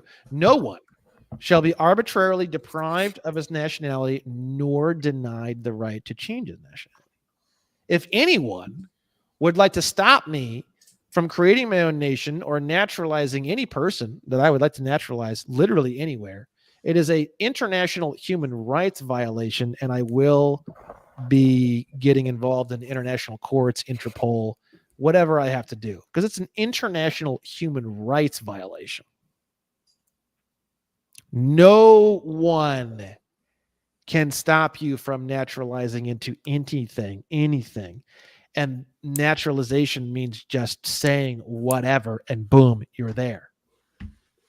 It's literally that simple. You are only in the United States because you say you're in the United States. There's no other way you can get there because the physical location of the United States is undefined. The only way you can get anywhere, state of California is undefined. The only way you can get there is by state of California upon a person after birth by any means whatsoever. Your physical body and the domicile and the residence, none of these things. It's all objection irrelevant. Yeah, I think you said in your course, you said, the United States is basically in a file cabinet in District of Columbia. Yes. Right along with state of California, state of Texas. It's a piece of paper in a filing cabinet. Exactly. So if you go to taxation now, which is the last part of this presentation, we're going to go to 26 CFR 1.871-1. We're going to find out how does taxes work with all this. For the purpose of the income tax, alien individuals are divided generally into two classes, namely resident aliens and non-resident aliens. Now, it's funny. They don't say resident. They say resident alien. It's almost as if like they don't want you there. Like, fuck you. You're kind of there, but like, fuck you, right? Like, it's funny. Why the word alien? Resident alien. It's an oxymoron. It's like saying sovereign citizen. You can't be both. Sovereign. How can you be a fucking resident alien? I'm an alien, but I'm a resident? Like, you don't want me here? Fuck you. I'll leave. Right. You know what I mean? Resident alien? What the fuck? So, and a non-resident alien, I'm not even fucking there. Fuck you. Why are you calling me an alien? It doesn't even make sense. Yeah. Resident alien individuals are in general taxable the same as citizens of the United States. That is, a resident alien is taxable on income derived from all sources, including sources without the United States. That's what everybody thinks they are. You are those things because you said you were, and I'm going to prove that even doubly. This is going to blow your mind. This is basically the same fucking thing, and it really backs up the whole idea of naturalization. However, non-resident alien individuals may elect to be treated as U.S. residents for purposes of determining their income tax liability. You fucking volunteered. You signed up. And most people signed up by filling out a W-9 tax form. Yeah. My daddy told me to do that, man. Yeah. Yeah. My CPA dad said do it. That's what I mean. right? Yeah. Now, it's funny. The IRS never told you to do any of this shit. It's some other fucking retard. Not to be mean to your family. Everyone's going through. I've done this. I've been the retard. You know what I mean? Yeah. But I'm just saying, the IRS never told you to do any of this. The IRS just stands by and snickers and smoking cigars while they're collecting all your money. But they never directly forced you to do anything. The DMV never forced you to go in and get a driver's license and become a person, which could be a fucking railroad that operates a commercial motor vehicle. Nobody ever put a gun to your head and said, you have to go in there and get this thing. You thought in your head, oh, well, if I don't, I'll get in trouble, blah, blah. It's all assumptions. It's all made up. It's all horseshit. It's all delusion. In the world of psychology, they call that delusion. It's a delusion. You never needed to go in and get fuck all. You never needed to go in and get a driver's license. You never needed to go in and get fucking anything. In fact, you never even needed to go in and get a fucking passport. I'll go down to the fucking docks right here and I'll pay some fisherman, whatever, and I'll be on some ship and I'll fucking fish and I'll make it to wherever the fuck I want. I don't need a fucking passport. Doesn't matter. So if you think about it, the 13th Amendment made involuntary servitude illegal. We live in a completely voluntary system where people are delusionary in believing that it's involuntary. None of it is involuntary. It's all completely voluntary. You were eating fucking McDonald's, driving a 1992 Acura with your dad, having a grand old time to go down to the DMV to get your first driver's license. The Nazi patrol did not have you shackled and transported in some bus with there's nothing about that transaction that occurred that is involuntary. There is the delusion that made you believe it was involuntary. No one ever came to you. The IRS never said, congratulations, you're 18 years old now. You need to sign up for this horse shit. No one ever did that. It was some CPA or your dad or some idiot at a fucking company that had no clue what they were doing. And you believed the dumbass. The IRS was never involved in that transaction. All they did was receive a form and process it. You were under the delusion that you had to do this thing. There is no information anywhere that says that you have to fill out any tax form. And there's a whole fuck ton of different tax forms, some of which most people have never even heard of. I had a corporation, I was starting to tell you about it earlier. They wanted to hire my landscaping company and they wanted me to fill out a W-9. I said, whoa there, bucko, Buck Rogers, let's pump the brakes for a moment. I said, if I fill out a W-9, I'm inviting a violation of 18 U.S.C. 911, which is up to 3 years in prison. You wouldn't be trying to put me in prison now there, would you? I said, the correct form that I'd be filling out is called a W-8EXP form, which I'll show you. You have to approve my share screen again. And he said, what the fuck is that? They showed it to their lawyers and they didn't have a fucking clue. And they said, we don't know what the fuck you're talking about. Please issue a refund. And I could have sued them for breach of contract and discrimination and I would have won. That's a lot of work. So I didn't do it. And I don't give a fuck. Fuck them. They can keep their bullshit. Okay. So when you have a foreign trust, like, for example, once you confer the nationality of a state outside of the United States upon the all caps name, which is actually a corporation, which we didn't get into, you would be filling out what's called a W-8BEN form, which is for a foreign beneficiary for an individual. Now, for a trust or an estate or a partnership or an association or a company or a corporation that's foreign, you would fill out what's called a W-8 EXP form. Now, this is a cool ass form, bro. Check this out. So you have the name of organization, country of incorporation or organization. So for here, I put the nation of. Now, you would never believe this would be approved by the IRS. It's approved by the IRS without a fucking single phone call, email, or question. Because the definition of a fucking nation has nothing to do with anything. It's whatever the fuck you say it is. That's what it is. I am naturalizing right now. right? So let's say we have name of organization, my landscaping company or trust. The name is Droughtscape. So it'd be the Nation of the Amnesty Coalition. It is a foreign tax exempt organization. You could also say it's a foreign private organization foundation. You could say this would probably freak out my clients, so I wouldn't click on that one, even though it's technically true. And then you could also click this one if you wanted to, but it's whatever, right? And I don't know what all this is, but I would just look this up, maybe this one, and then here I would put 123 Purple Monkey Lane, and that's in the Nation of the Amnesty Coalition. Country is Amnesty Coalition.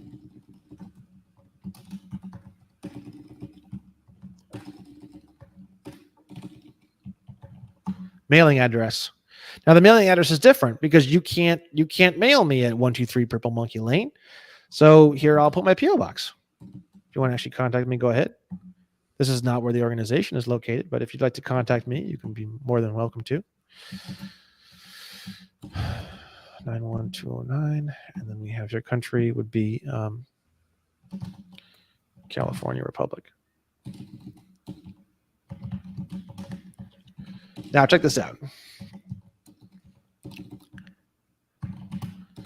The name, the location of the actual beneficial owner,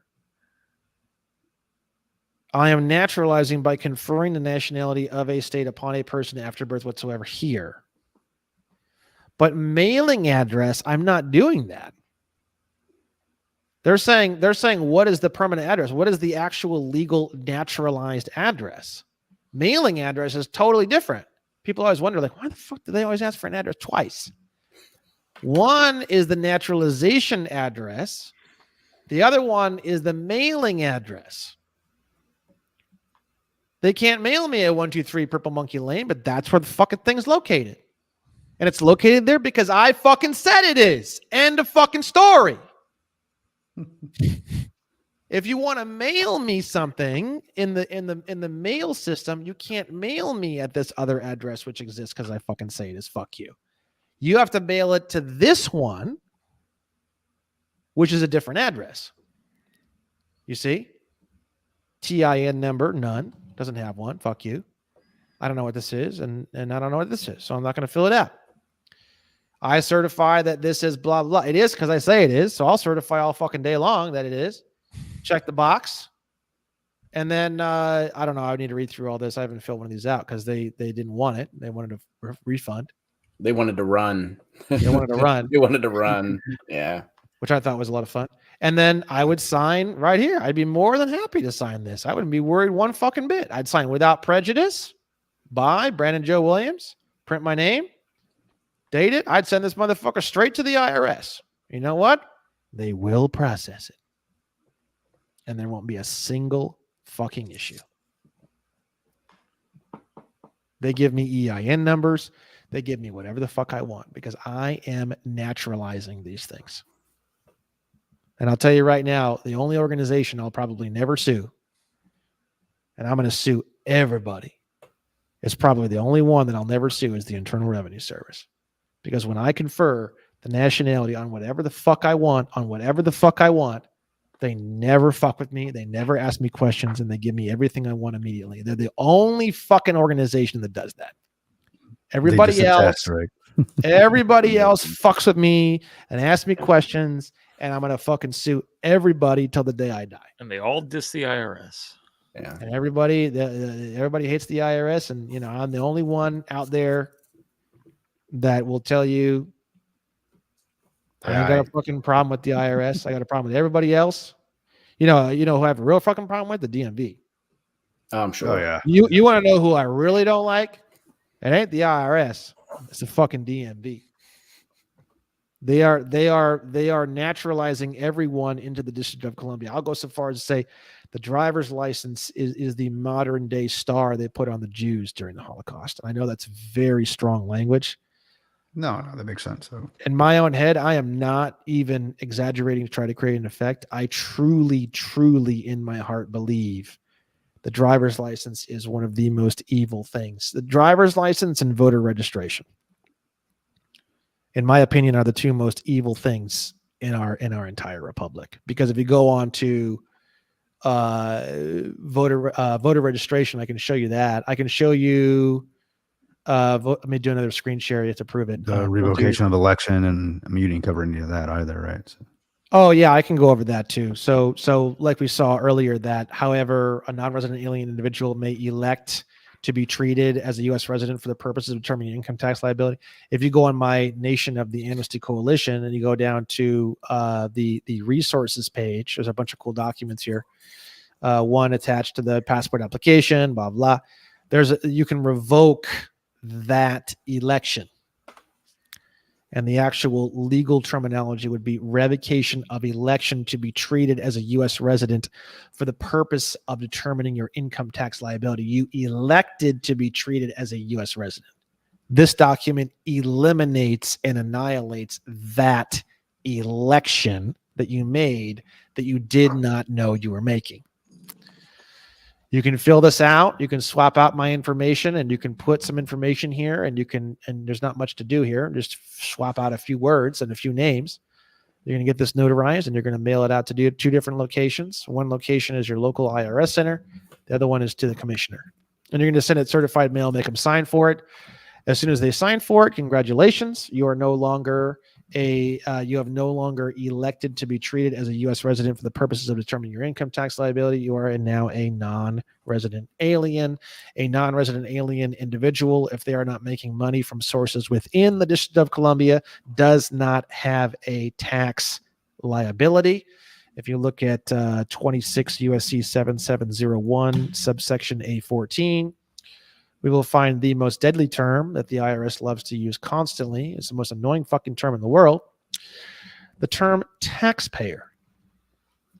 Term taxpayer means any person subject to any internal revenue tax. If you go on to one of the things that your friends and family will share with you all the time is the frivolous, I don't even know how to spell it, tax arguments, IRS. This website is just packed full of all sorts of information talking about everything that I have shared with you in this particular presentation. Now, they're always going to use the word taxpayer. They've changed this. Let's see. A to C, and then they have D to E, right? So let's see how many times is the word taxpayer used here. 107 times. Look at it. Everything is a taxpayer. So what they're actually saying in normal English is, like, for example, let's just read one of these and get a good laugh. Though a handful of taxpayers, blah, blah, blah, blah, blah, blah, blah. Taxpayers should not mistake, blah, blah, blah, blah, blah. Taxpayers. So what they're saying is, if you were to break it down into normal English, they're saying persons who are subject to internal revenue tax believe they are not subject to internal revenue tax. Taxpayers have this thing where they say that United States, blah, blah, blah, blah. But the thing is, they already used the word taxpayers. So they already said that persons who, so the thing is that I'm not a taxpayer. And neither are any of my trust, estates, partnerships, associations, companies, or corporations, because I've naturalized them in a way where they're not. So the thing is that nothing in the frivolous tax argument section has absolutely anything to do with anything that I'm saying, although most people would believe it does because they don't know the definition of the term taxpayer. That is their secret weapon, the word taxpayer. Every letter they ever sent you, if you go and look at it, it'll say, "Dear taxpayer." You are not a fucking taxpayer. I mean, you can even look up trade or business. Look at this. What's the definition of a trade or business? This is another one that's going to make you laugh. The definition, the term trade or business includes the performance of the functions of a public office. Okay, bitch. I didn't ask what's okay with my car. Right. I asked you, why is the fucking thing smoking? Stupidest fucking thing I've ever heard in my life. Includes the performance of the functions of a public office. I gotta tell you, when there's this much fucking retarded bullshit, and then the definitions are vague and they're full of horse shit, that means there's something to hide. Okay, surprise, surprise. Let me tell you, if there wasn't something to hide, it wouldn't be like this. Okay, it's all horse shit. And the thing is that when you start asking a lot of fucking questions, people go away from you very, very quickly. You terrify them. You don't need to be a big tattooed fucking crazy man. You just need to ask questions, and they will run from you like you are a leper.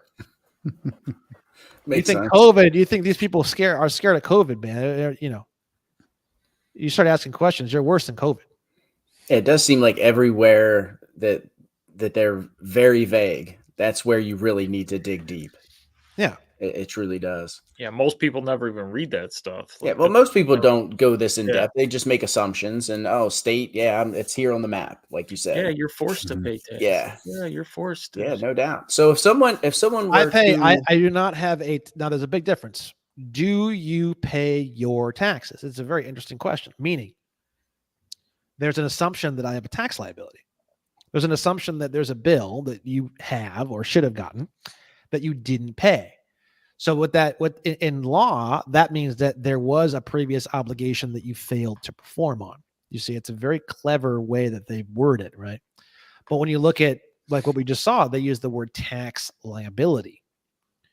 I am not a taxpayer. I am not subject to any internal revenue tax, and I do not have a tax liability. So I wouldn't say, oh no, I don't pay my taxes. I would say I never got the bill in the first place. I don't have a tax liability. I don't even file a tax return, because why would I bother wasting time reporting a zero just so that people can work to file a zero? There's nothing to report. There's no liability. There's no tax liability. You see? So do I pay payroll taxes? No, because I don't live in the corporation, which is located in the District of Columbia called State of California.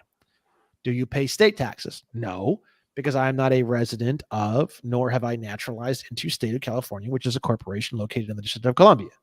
Do you pay federal income taxes? No, because I'm not a resident alien and I never naturalized into United States. I am a non-resident alien individual and I don't have a tax liability.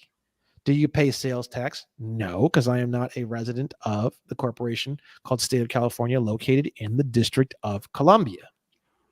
You can only get to these places by saying you're there. The location of your physical body has absolutely nothing to do with any of this at all.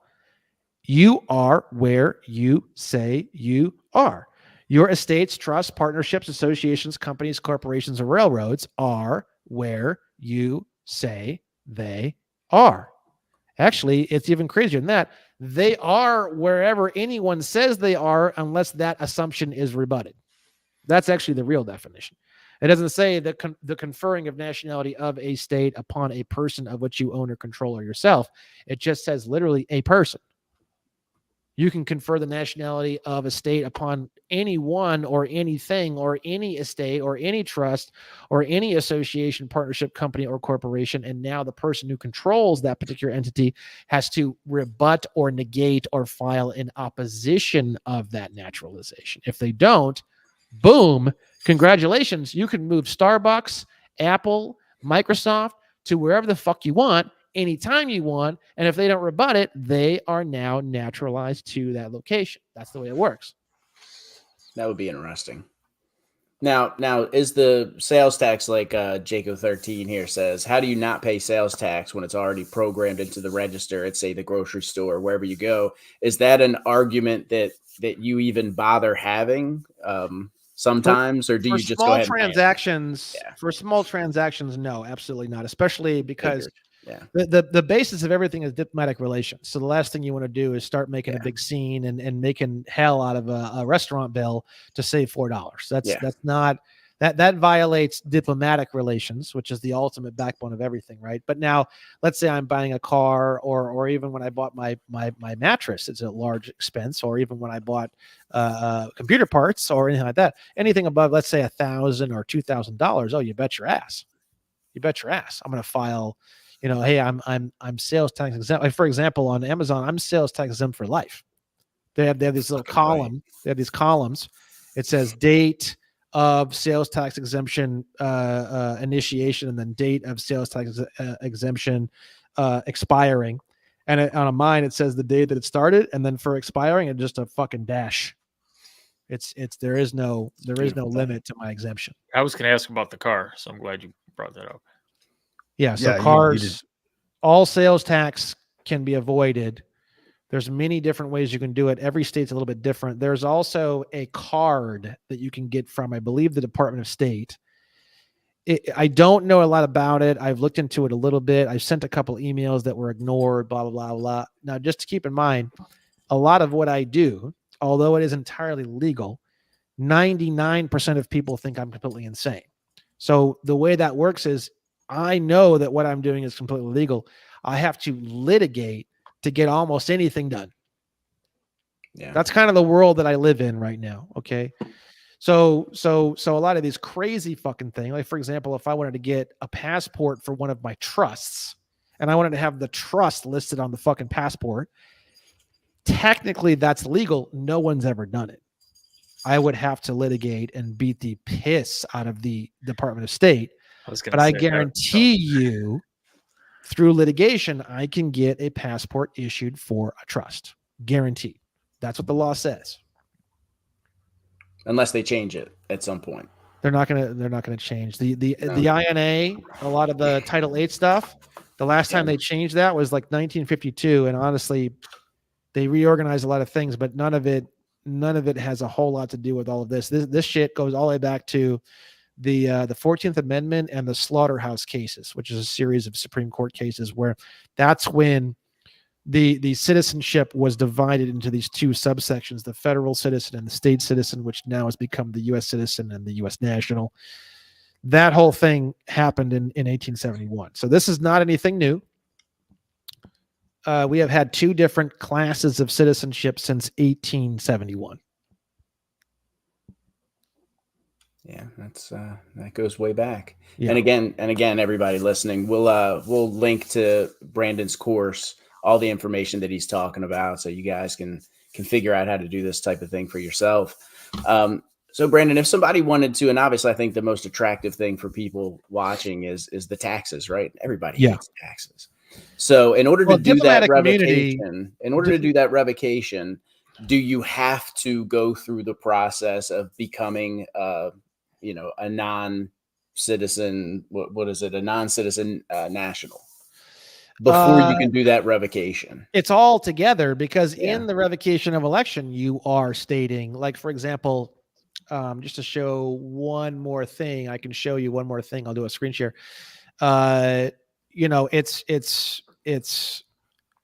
There's another section of the United States Code that is pretty cool and shows another thing that is very, very interesting. You have 8 USC 1401 and 8 USC 1408. So 18 USC 1401, this is pretty cool. This shows you that nationality and citizenship are obviously two very different things, right? So 8 USC 1401, this shows you the different things that someone has to be nationals and citizens. The following shall be nationals and citizens of the United States at birth. Whereas if you go to 8 USC 1408, this one is the opposite. Nationals, but not citizens of the United States at birth. It's the same shit, just opposites of each other. Yeah. 1, 2, 3, right? So what's funny is that if the United States is a public corporation located in the District of Columbia, You have here in 8 USC 1408 nationals but not citizens of the United States at birth, subsection 4, a person born outside of the United States and its outlying possessions of persons, one of whom is an alien and the other a national but not a citizen of the United States. Now, this is so fascinating because then you go to the DS-11 form. You got to think. Think about this. It's so crazy. They don't verify if your parents are United States citizens. They simply ask you on the fucking form, U.S. citizen, yes or no. Why the fuck are you asking me? You're the goddamn Department of State. What the fuck? Right. Are you testing me? Right. No. This determines whether or not you are a person born outside the United States and its outlying possessions of parents, one of whom is an alien and the other a national but not citizen of the United States, who prior to the birth of such person was physically present. Anyways, if you're outside the District of Columbia and you check no for U.S. citizen for both your parents, congratulations. 8 USC 1408 subsection 4 applies to you. You are a non-citizen national of the United States. We live in a voluntary system. You check the fucking box. Yeah. Oh, I'm a fucking victim of the government. Blah blah. You check the fucking box. Yeah, and Brandon does have a video that takes you through the entire DS-11, how to fill it out, line by line. He goes in depth. Like I said, he goes over the entire form for you to actually go through this process, which is really cool, man. Like everything this guy's doing, he's doing for free, right? Yeah. I know you've mentioned Dan Pena. I love that guy, man. I love Pena. Yeah, I'm a big Dan Pena fan. And for free, man. I mean, his course is free. Everything this guy does is free. I mean, he's been on hundreds of podcasts putting this information out there. And the first time I heard it, it just grabbed my attention. I'm like, I've always been thinking something's just not right with how things are. Like this doesn't seem normal. Like I can't believe that this is how we're supposed to be. Because no one in the government, no one in the passport office knows any of this. You know how many letters people get that they say like, "Oh, we're sorry, we can't approve your passport because we can only approve passports for U.S. citizens." Bro, that's just not. I've literally proven that time and time and time again on this show. That is completely untrue, and there's so many spots in Title 8 that explain that is not true. That is not true. And if you go to the passport office, they think you're crazy. They think you're a sovereign citizen. They think only fucking passports can only be issued to U.S. citizens. Passports are only issued to U.S. nationals. Only. They can't. Yes, a U.S. national could be a citizen or non-citizen national, but the thing is that they are only issued to U.S. nationals, not only issued to U.S. citizens. A U.S. national is two different categories, one of which is a U.S. citizen, yes, but that's false. That is false information. And which one you fall into, it's all on you, brother. It's which one would you like to have? Which box would you like to check? Yes, it's convoluted in terms of which boxes and how you do that, but ultimately, you select which one you want. The real coercion is in getting you to select the U.S. citizen box and be proud of it. That's the coercion. Yeah, that's the psyop. That's the mind fuck right there. Yeah, no doubt, man. Whew. It's a lot, man. It's definitely a lot. And just so everybody knows, I know you heard Brandon say the term sovereign citizen. That is a complete oxymoron and not a thing. Yeah. It is not a sovereign citizen. So the word national, as per 8 USC 1101 subsection 821, means a person owing permanent allegiance to a state. So in terms of the United States government, if you owe permanent allegiance to any state, you are a national of that state. So for example, let's say you come over here and you have a Russian passport and you're from Russia. You are a national of Russia. And then now if you want to pledge allegiance to the United States, you can be a national of Russia and also a national of the United States. So it's not a one, there's a lot of people like who talk about having multiple passports. Mm-hmm. Multiple passports means you are a national of multiple nations. So I am a trinational. I am a national of my own nation called the Amnesty Coalition. I am not a citizen of the Amnesty Coalition. I am a national of the micronation called Slowjamistan. I saw you got your passport, Slowjamistan. The Republic of Slowjamistan. So I have my passport for Slowjamistan right here, and I can show it to you guys. Yeah. Slowjamistan. You got that from the Sultan, correct? The Sultan of Slowjamistan. Yeah. Ooh, that's a nice passport. Yeah. I like that one. Yeah. I actually have two because I have an old one and then I needed some adjustments made, so I have two of them here. So they actually let you send that photo that so you have that pickle. Pickle outfit. Yeah. And if you look at the information, on this new one, because I needed some things clarified, you'll see that it says nationality. We have Slowjamistani / Pickletarian. Pickletarian. Yeah. I saw and that. Then if you have, it says here, place of birth. Where was I born? I wasn't born in the United States. I was born in the unincorporated Indiana Territory, which is the original name for the state of Indiana. It's called the Indiana Territory. So it's the unincorporated. Have you flown with that passport? No, he says don't do it, but you bet your ass I will at some point. I was gonna say that would be cool. That would be Film cool. it. Film it. Especially if you go in with the pickle outfit on. I know. There we go. Definitely me. And then under endorsements, it says ambassador to Nation of Amnesty Coalition. If you look at the bottom, it says that for the endorsement, right? That's awesome. Now, are there other? I know the Amnesty Coalition is your thing. Are there other nationals in the Amnesty Coalition? So everyone is a national. In the Amnesty Coalition, there are no citizens. I do not allow citizens. So every single person who is a national of the Amnesty Coalition is an ambassador at large of the Amnesty. There is no other positions. There are no other options. If you are a national, you are an ambassador at large. End of story. And that's why on my my Nation of the Amnesty Coalition page, you can order diplomatic license plates. I am working on a full website for the Amnesty Coalition. We will start issuing our own passports. It's probably going to be a little while before I do that, but we do have our own license plates and stuff. They're in relationship to the United States though. So there's a covenant and there's a bunch of information. That information is attached to the DS-11 passport application form. Once the passport is approved, part of the contract for the passport is that you're letting the Department of State know that you are going to put the Department of State symbol on the license plate, and you are going to have special diplomatic license plates that you're going to create your own.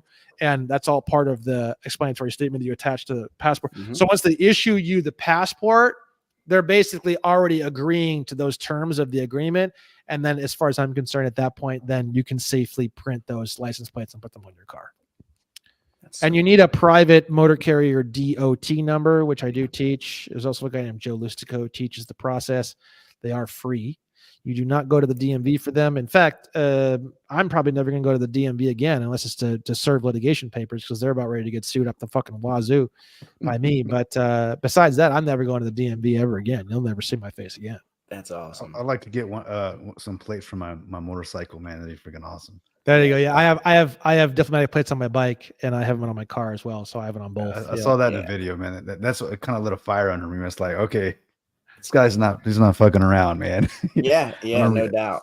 Well, we have thousands and thousands and thousands of these things have been submitted. So they're approving these passports. You know, if they don't want to read the documentation and they approve it without reading it, they're still agreeing to it. The documentation was attached and it was notarized. So, you know, they are agreeing. They are agreeing to the terms. Now on our end of the agreement is we have to be at peace. And that's why when you look at my explanatory statement, anyone who operates outside of being at peace automatically loses their ambassador at large status. So it's all self-governing. I don't need to do anything. If you're at peace, then you can retain ambassador at large. And if you operate in a way that's not at peace, then automatically, without me having to do anything, without the nation having to get involved, you automatically lose your ambassador status in terms of my nation. So it's all self-governing. There's nothing I need to do. It's kind of how it should be though, right? I mean, yeah.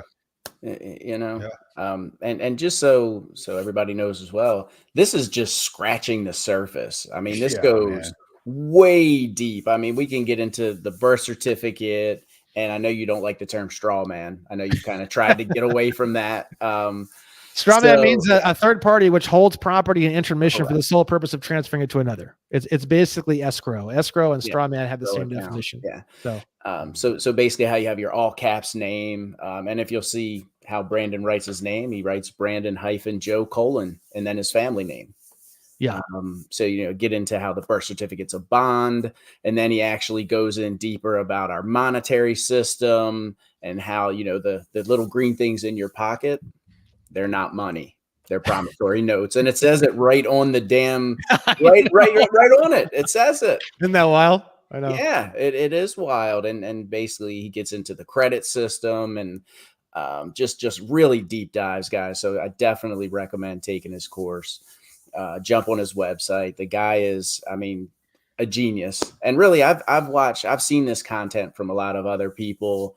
You got your David Straight, you've got the Badwolf, what's his name? Lovett, James Lovett. I love James Lovett. Yeah. Awesome. I mean, all these guys are good, very informative. I will say though, that Brandon, first of all, most entertaining, number one, most fun to watch. Because again, you're my kind of asshole. You're into cars. I'm a car dude. I like motorcycles, all that shit, man. Dude. I'm a mechanic. Oh, fuck yeah, dude. Yeah. So, you know, definitely my kind of guy, but you just break it down so it's simple to understand. Like really, you just kind of, thank you. Yeah. Yeah, you really dumb it down, man. And it's like I said, man, it's got my attention, and I'm telling people about it, and they think I'm fucking nuts too. They're like, "No way, this shit's real. No way, this shit's true." Like even my wife's like, "What?" And I did have a question for you about that. Please. So what happens if I go ahead and I go through the process? You know, I send in my DS-11, and now I get, say, a 5-star passport, and you know, I'm a state national, or you know, non-citizen national. So what at that point happens? Because I'm married, I still have the marriage license, which gets the government involved in my marriage, and my wife doesn't go through that process. I'm still kind of fucked, aren't I? Well, there's two different persons. The definition of person is an individual, an estate, a trust, a partnership, an association, a company, or a corporation. So when you're born, and that birth certificate is processed by what's called the local health officer at the Department of Health and Human Services, there's what's called a public corporation that is opened of your name in all capital letters.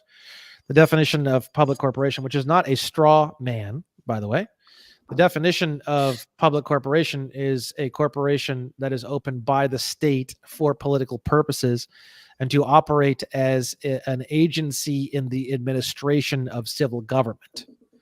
So it's not this horrible, evil, whatever. It's just this fucking like whatever kind of relay station between you and the government, and you can operate it and they can operate it, and anyone can kind of fuck with it however they want.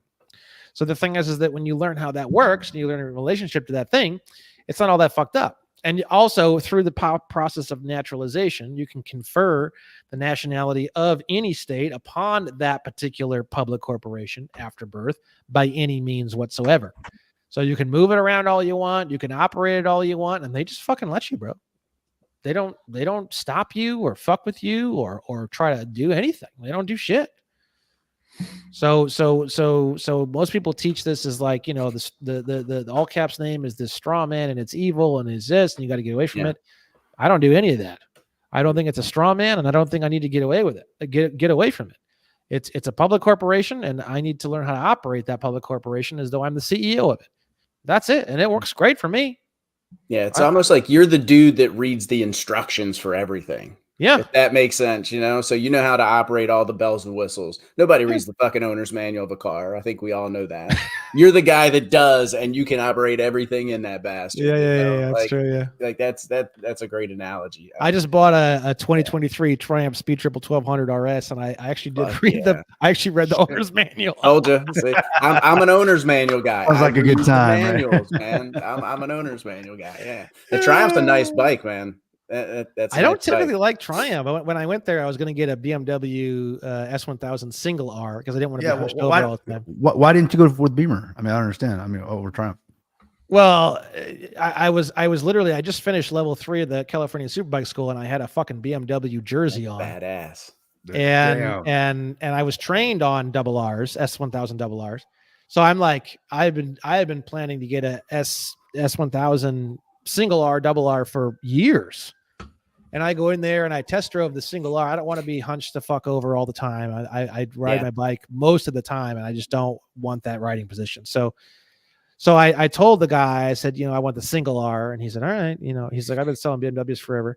He's like, you can test drive it. I test drove it. And I was like, yeah, it's cool. Whatever.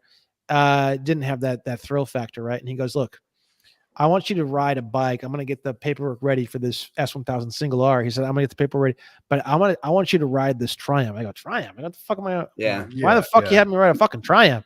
And he goes, bro, he said, trust me. I said, I mean, better than sitting here. Sure. So it was the 2023 Triumph Speed Triple 1200 RS. He was already preparing the paperwork for me to buy the S1000 single R.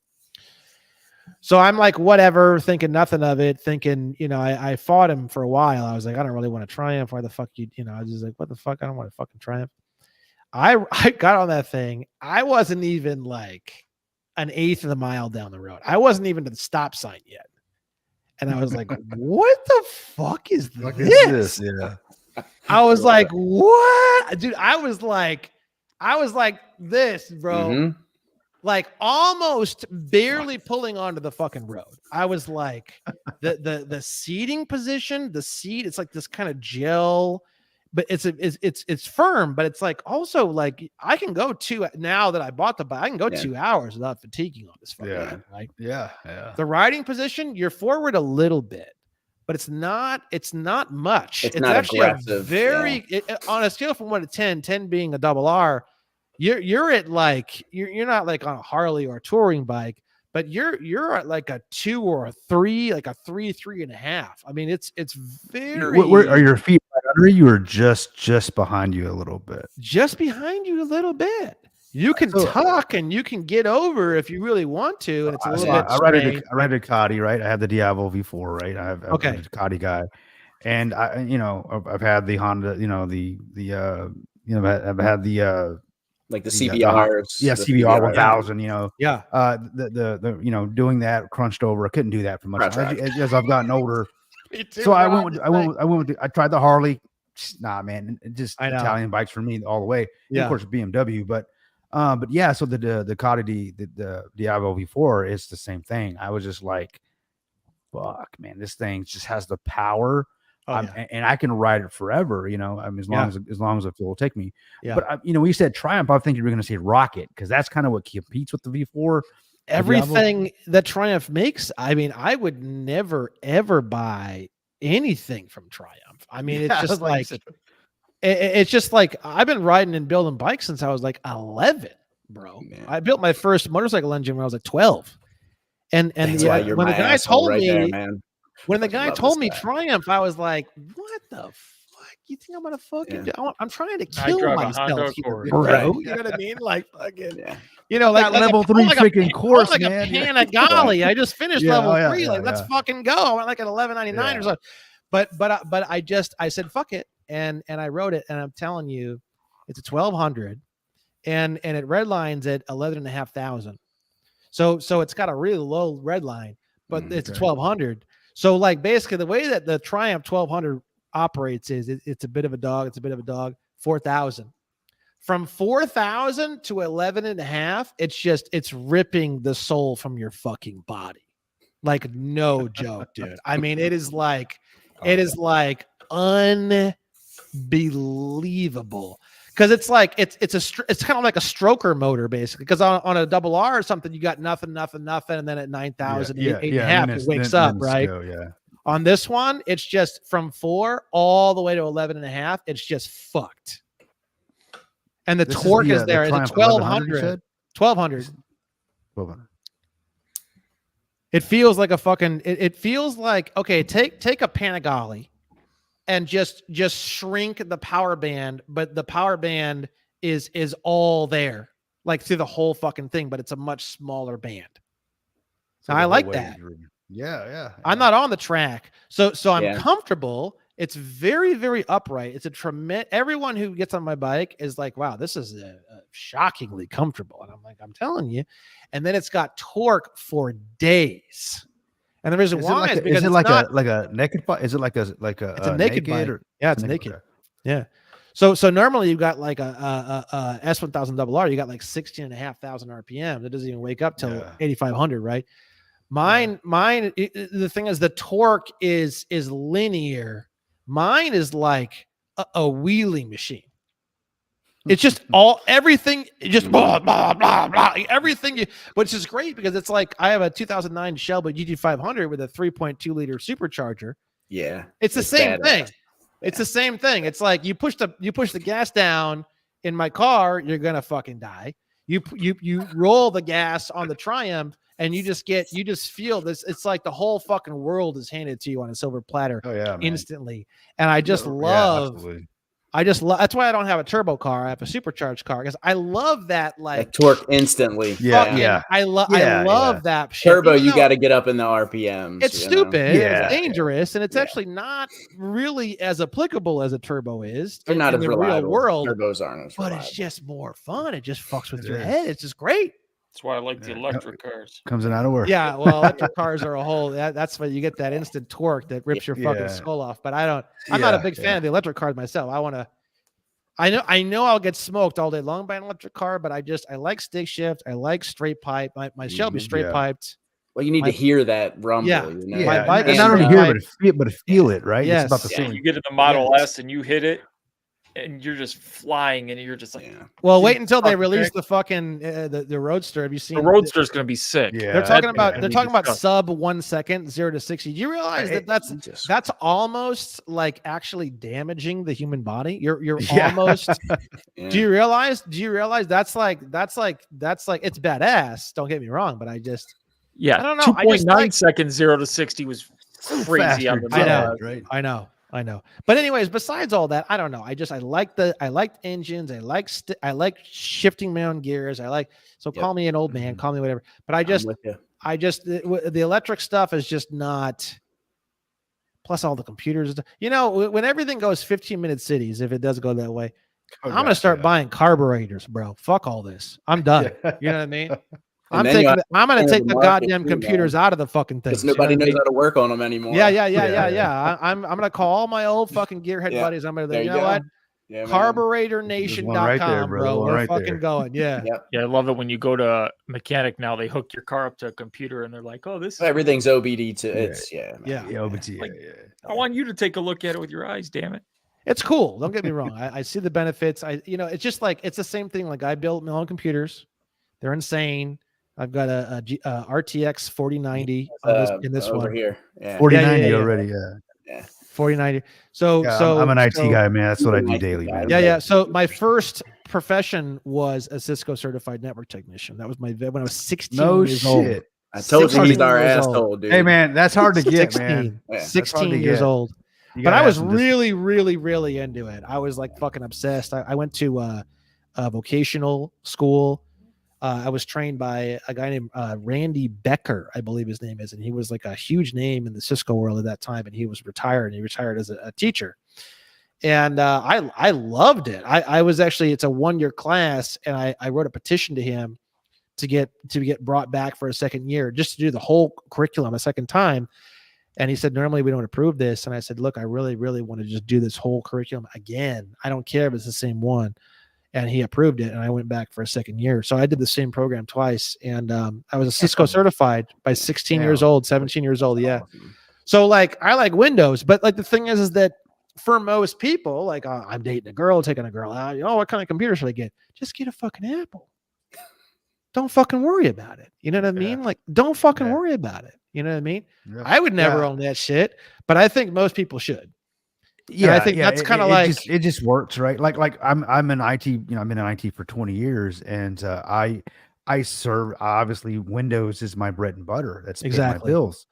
But I own personally Apple machines because I don't want to deal with the shit when I get that's what I mean. Yeah, I just want it to work, right? So yeah.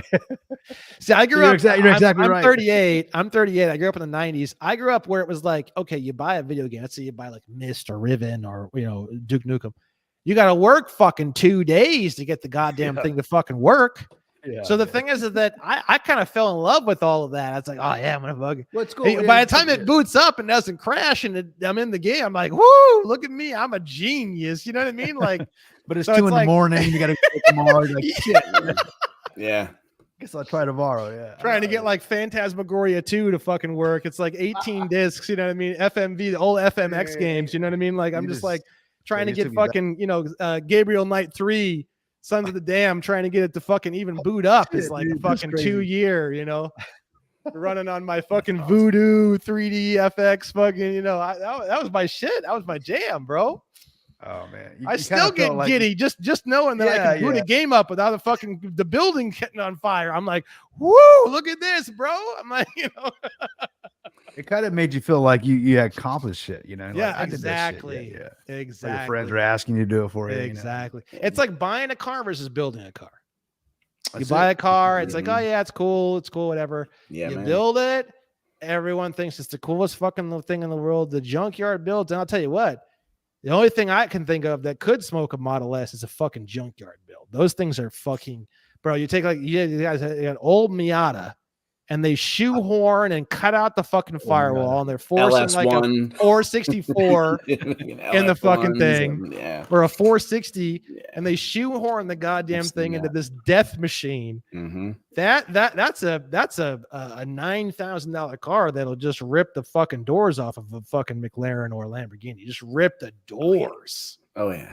Used to have there's a guy I worked with. He had a older RX-7, and he had like a 350 in it, stroked out. Like, it was insane, man. It was insane. Yeah, that's like a 22 power glide car, dude. Yeah, power glide. I mean, the whole 9 yards. It was badass. Yeah, guys, I overdid it. I have to get going. Oh, you're good, brother. You are guys good. Stay on. One of these days, I'm gonna dip out. I'm good. Yeah, one of these days I'll have a beer with you, Brandon. Hell yeah, I'd love that. At some point, man. At some point. Yeah, dude. You in California? I'm on the complete other side, man. I'm in Maryland. I'm in Maryland, but I'll get at you. Yeah. I'll get at you. And before you go, I have to answer the question for my man Mike over here. He says, "What about buying arms? What happens when he, has his passport and he goes in to the gun store and wants to get a pistol? What happens at that point?" There's a lot of different things that I've heard, like different states and different things. So if you look at a lot of the paperwork, it says, like, for example, the main basic like request for a firearm or whatever, it says like country of origin, and then it says like USA, and then there's a second box that says like other places, and then there's a little note. If you look at it, it says nationals can select USA, right? And then it says, have you ever like renounced U.S. citizenship, right? But you have to look up renounce. It's a whole different thing.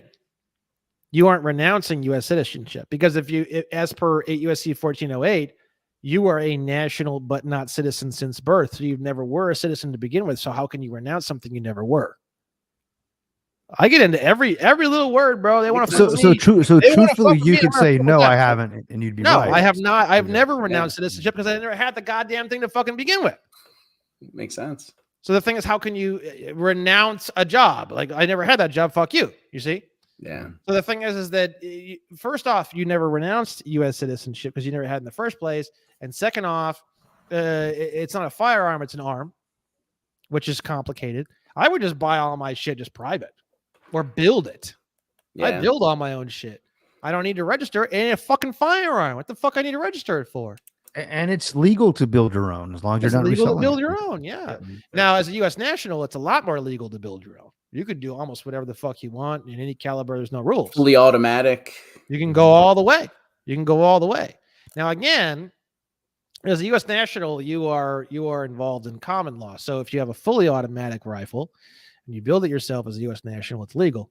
But then there's some people who, in my opinion, are kind of cocksuckers, and they walk around with it slung on their back because they want to fucking show everybody that what they're doing is legal.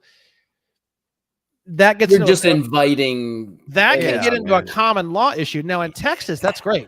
Go to the bar with your AR-15 slung on your back. Everyone's gonna love it, and they're gonna buy you a beer. It's gonna be the best talk of the town. Yeah. You do that shit in California, or Maryland. For better or for worse. You guys are in the worst places to own arms, man, honestly. Well, I mean, California is not as bad as, I mean, honestly, California is actually really pretty awesome. I gotta tell you, it's really not like you see in all the fucking, you got to think, first off, all the bullshit you see in the media and everything else is just sections of the biggest cities. Yeah. California is huge. It's not as big as Texas. Texas is really huge. But it's like saying Austin is Texas. Yeah. That's well, ridiculous. Actually, in Texas, we say Austin is California. That's what well, what's funny is Austin isn't California. I was just there for 3 weeks, but regardless. But the thing is this, California is huge. And actually outside of the major cities, it's desert. And even like Joshua Tree, you go off on these dirt roads and there's all these private property signs and shit. That's unincorporated territory. It's actually the same as fucking Texas, bro. Yeah, it's unincorporated, gun-toting fucking wild people with the same fucking signs that you see in Texas. It's the same shit.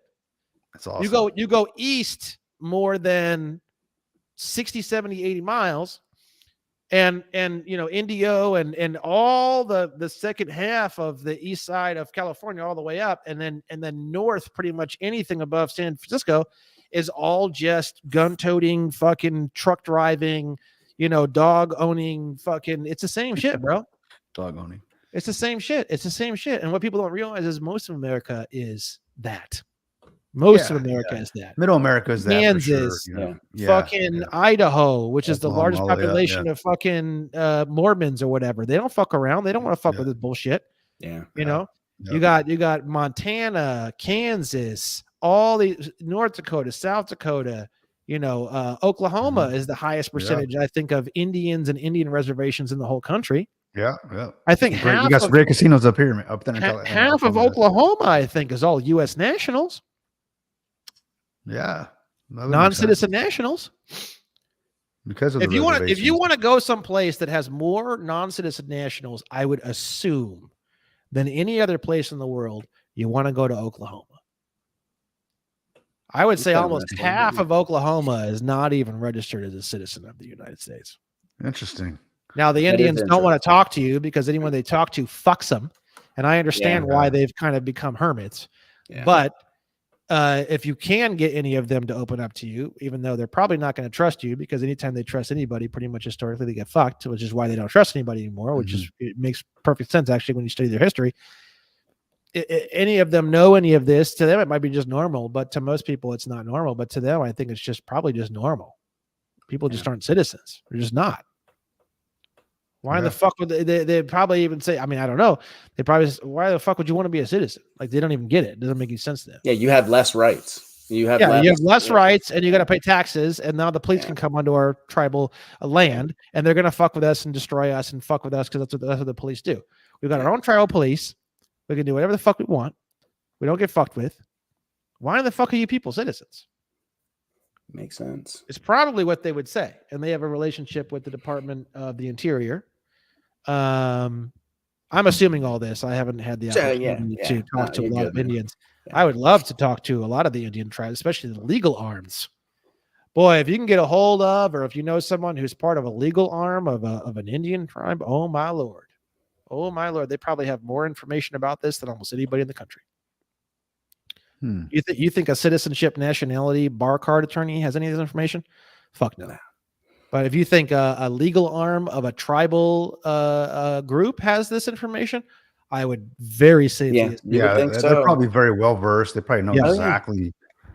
That my mom is half Native American, so she used to tell me as I was growing up. Her family is from New Mexico and up in Arizona or Oklahoma and all that stuff, north of Texas. I'm going to be looking into that. So I wonder if I have some connections, or at least some people, family members that know of some real tribes that are part of the tribes. You got me. You're going to have me on definitely chasing some rabbits there. I want to know what they know. 100%. Yeah, the problem is just trust. They don't trust anybody because they just get fucking. I just watched a documentary, the octopus Yeah, I watched that too. I saw that too. Yeah, man. Yeah. They're talking about how full advantage of them, that fucking man. white Had him selling cigarettes and shit. And in that documentary, they say that fucking white dude was the first guy to create the casinos on the Indian land that doesn't pay taxes. Yep, I watched that same documentary, man. It was a good one. I'm like, well, goddamn. I'm like, it's a fucking white boy who fucking, who would have thought? And he wasn't paying the fucking tribe any money. He fucking it was full blown slavery. Yeah. He enslaved the Catchawa tribe, whatever the fuck it's called. He promised them money and said, these things take time. I'm watching it right now, in the middle of it right now. I love these documentaries. Me too. I'm right there with you, man. Yep. So it's like, again, they got fucked. They get fucked and they get fucked and they get fucked and they get fucked.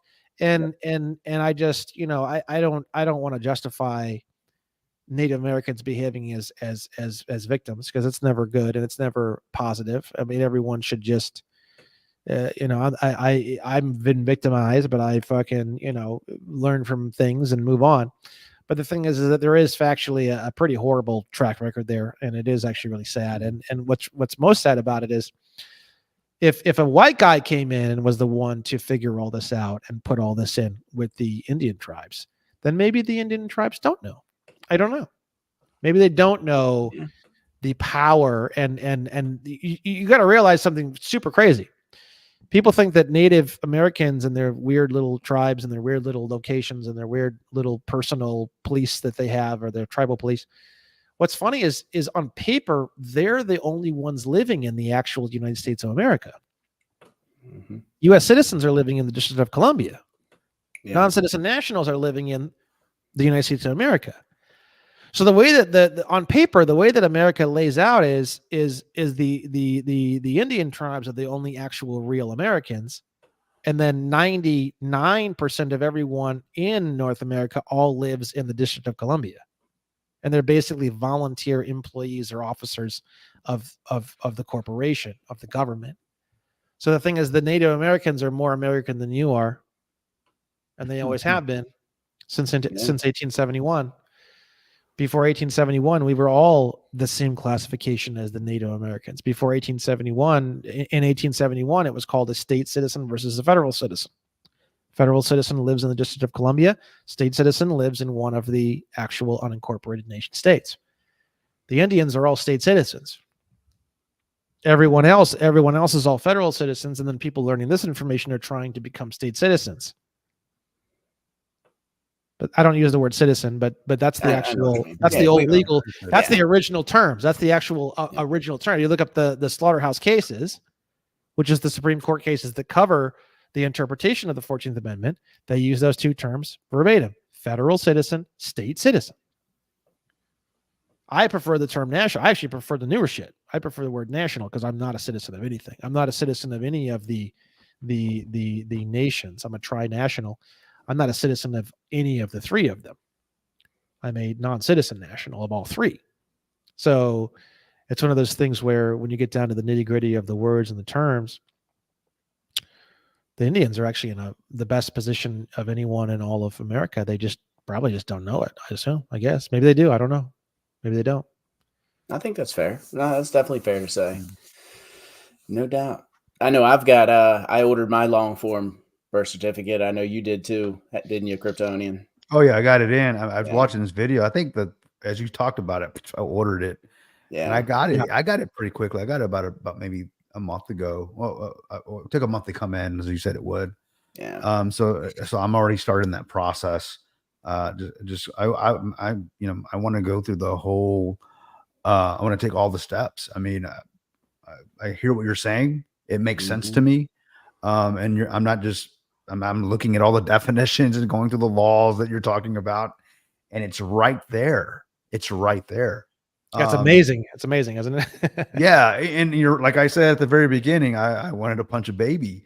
Yeah. Like, this is no fucking way. Good. That was good. No fucking way that this is okay. And and as I'm going through this, I'm watching, my wife's like, oh, let's go watch a movie. Let's go do this. Let's go do that. I'm like, hold on. Yeah. I'm like shit laser focused on this shit. We're getting fucked right now. Hold on. Like, I just figured something out. So like, let's just, she just wants to live life. And the point of that is she just wants to live life. And it was kind of like a surreal moment for me because I'm realizing like that's how every American is. They just give me my entertainment, give me my income tax return at the end of the year, give me my fast food, give me something to not to focus on other than what I need to be doing to actually truly live free. And that's where I am now. So, and now that I've explained it to her, I was even talking to my dad, and he was like, my dad's 79 years old, and he was like, isn't he ex-military as well? He is. Yeah. He's a Marine, and he fell ill last year. He's been staying with me for the last year. I've been taking care of him. And when I first got in your videos, Brandon, I was like, Dad, let me tell you some shit, Dad. Yeah. Some of the military guys take it hard, man. Like, he was just like, no. He just could not. He couldn't grasp it. It's a very painful pill to swallow. Yeah. It was. As we watched some of your videos together, he was just like, what do I need to do? He goes, I know I'm 79, but he goes, it just all makes sense to me now. Like I'm realizing that because he's at his age, he's watched the United States and the politics and just the culture and all these things has changed. Go to shit. He's go to shit. And he's trying to understand why, and what was he really fighting for? But he came to a good understanding. And that's what kind of really was a catalyst for me, because I'm like, Dad, I'm not going to just, I'm not going to do what you just did and just, jump in line and just do what you did. I'm going to actually look into all these things and I'm just truly going to leave a legacy for me and me and the family. And I think you've laid out some great steps to do that. It's one thing to make a lot of money. One of the things that I really love that you said is you mentioned like someone like Elon Musk, okay, one of the richest men in the world, even someone with billions, one of the richest men in the world, they're still slaves to the system. Yeah. They truly aren't. As much money as he has, he is still a slave. And you can see that, I mean, almost immediately, if he says something out of the, I would say the script, he literally gets corrected and he comes back and he wants to like, okay, hold on. And let me apologize, go on an apology tour. And I like Elon, I'm just using him as an example because you did, but you could certainly see that. It doesn't matter. Oh yeah. How much money you have. It doesn't mean you're free. It's knowing, I think the information that you're giving us is truly giving us freedom. So I really appreciate what you're doing, man. Really, Brandon. I really do. And speaking of free, the fact that you're doing it for free, man, is first of all, it's noble. You're doing it for the cause, man. You're doing it to get this information out to people who don't know any better, and you're just giving back, and it's fantastic. Yeah, pay it forward, man. 100%. Thank you. Good job on that, man. One of the things that I live by is do right and fear no man.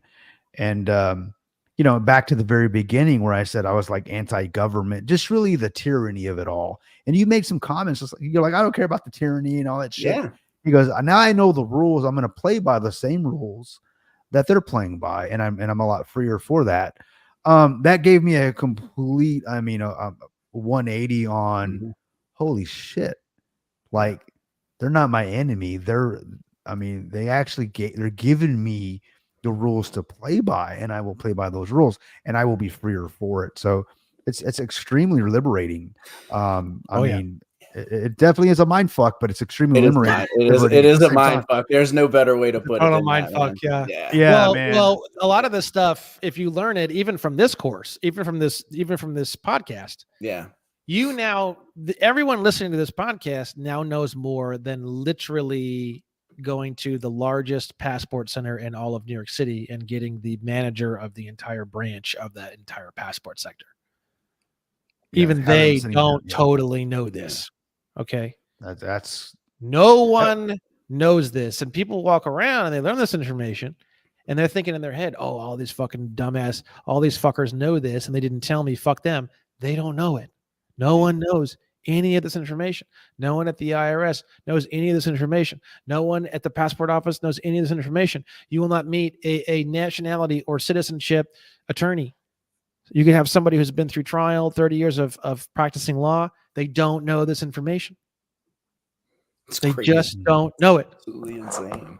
Yeah, it is. Now, is that from from ignorance, or just kind of a situation where you don't know what you don't know because nobody's pointed it out? Well, Nobody's actually gone through and looked at the definitions and you get these pieces, and then it's like I feel like I not to be egotistical, but I feel like I'm the first guy who came along and was like, well, how do all these things fit together? I'll agree with that. Yeah. You know, okay, well, how does that fit over here? How does that fit over here? I'm not 90. I mean, I could figure all this out in 10, 20 years. I don't know. I'm 38 years old. I'm not fucking dying anytime soon. I mean, what am I going to do? You know what I mean? I found it very interesting. I was very curious. I started asking, and then it's like, okay, well, I asked this question, and then I get this answer, and then it opens up 2 doors.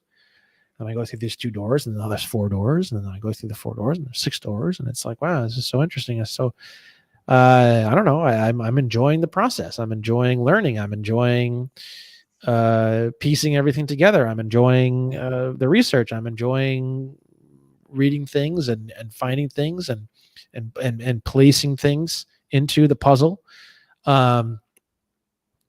step by step. And I don't know. I don't have an issue with it. And in fact, at this point, I love the fact that it's so convoluted and complicated, because it just means that I'm going to be doing this puzzle for a while. And I guess the real nightmare is the day that the puzzle's done. I don't know. And then what? You know what I mean? Well, then I think you continue doing what you're doing now, man, and educating people. I mean, obviously, look how quickly you blew up with the amount of followers, and just I'm sure your life is a 180 from what it used to be. I mean, you're doing speaking engagements and podcasts regularly, yeah. And I think that's a testament to the hard work that you've done, and figuring all this out, putting that puzzle together. So yeah, man. Yeah, over here it's like it's hard work, but most people, especially people who are used to hard work they don't enjoy, it's a very unenjoyable term, hard work. Yeah. You know, it is hard work, and it's been a lot of work, but I've really enjoyed this work. I mean, I would. Oh, it shines that you enjoy it. Yeah, it yeah. If I didn't, I don't know, if I had an option to understand all this information and understand all these definitions and understand all this terminology, or I could trade in all of that knowledge for $15 trillion, and I could be like Elon Musk. There's no way in fucking hell you're getting this. There's no price tag that you could give me that would make me swap for what I've uncovered. It speaks volumes, man. Yeah. Do you say you would say that, back to the word that you defined earlier, do you have peace? I mean, the peace that, like, are you, so I guess the question I would ask you, Brandon, is, I mean, obviously you've been doing this for a bit. I mean, what have you lost? Like when you first started going down this rabbit hole, what changed in your life? Did you lose friends, family, people calling you crazy? Oh yeah, all the above, everything. I lost everything. Yeah, lost everything. And would you do it again? Oh absolutely. God, 1000%. It was very, very painful emotionally, but I just knew the entire time that it's what needed to be done. Period. End of story. There was no debate. There was no room for conversation. Have any of those people ever come back around? Have any of those people ever come back around? After maybe seeing some of your content or seeing how far you've come with it, it's been a slow train, but the thing is that that's not really, I'm not really interested in that. It's like, you had a chance. I got close friends. Yeah, that's fair. For no reason. You never looked at what I was doing or what I wanted to do, and you cast me aside. So obviously my friendship didn't mean that much to you, or my business relationship didn't mean that much to you, because this meant a lot to me. And if you were my friend, you would have at least looked at it. And the fact that you didn't, I don't trust that. So that's good. Good. Yeah. So at the end of the day, it didn't really cost you anything. It really helped you eliminate those that would not support you, of course. And it's one of those things you would have never guessed. You would have never, ever, ever in a million years guessed. It's like COVID. You have your brother and your sister and your mother and and then all of a sudden everyone's trying to kill each other, right? You would have never guessed. You would have never guessed this. I think for a lot of people learning this information, applying this information, and sharing this information with people, you are going to experience COVID round 2.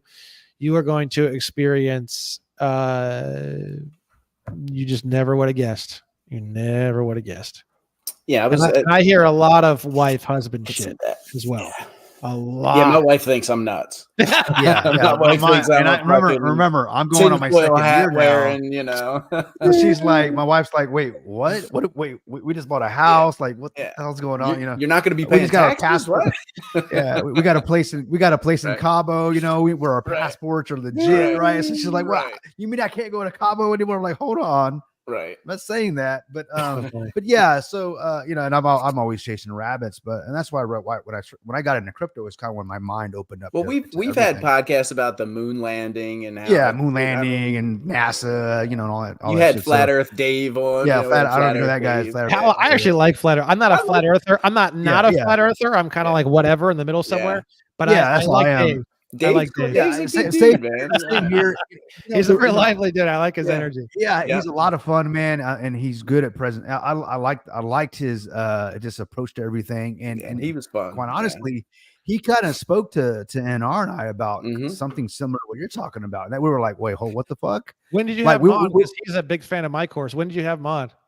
A couple of months ago, I think, about 2 months ago. Yeah, it was probably about 2 or 3 months ago. Probably from mine. Yeah. Well, I think he sent me an email because I asked him on the podcast on the live. I was like, hey, man, who you know?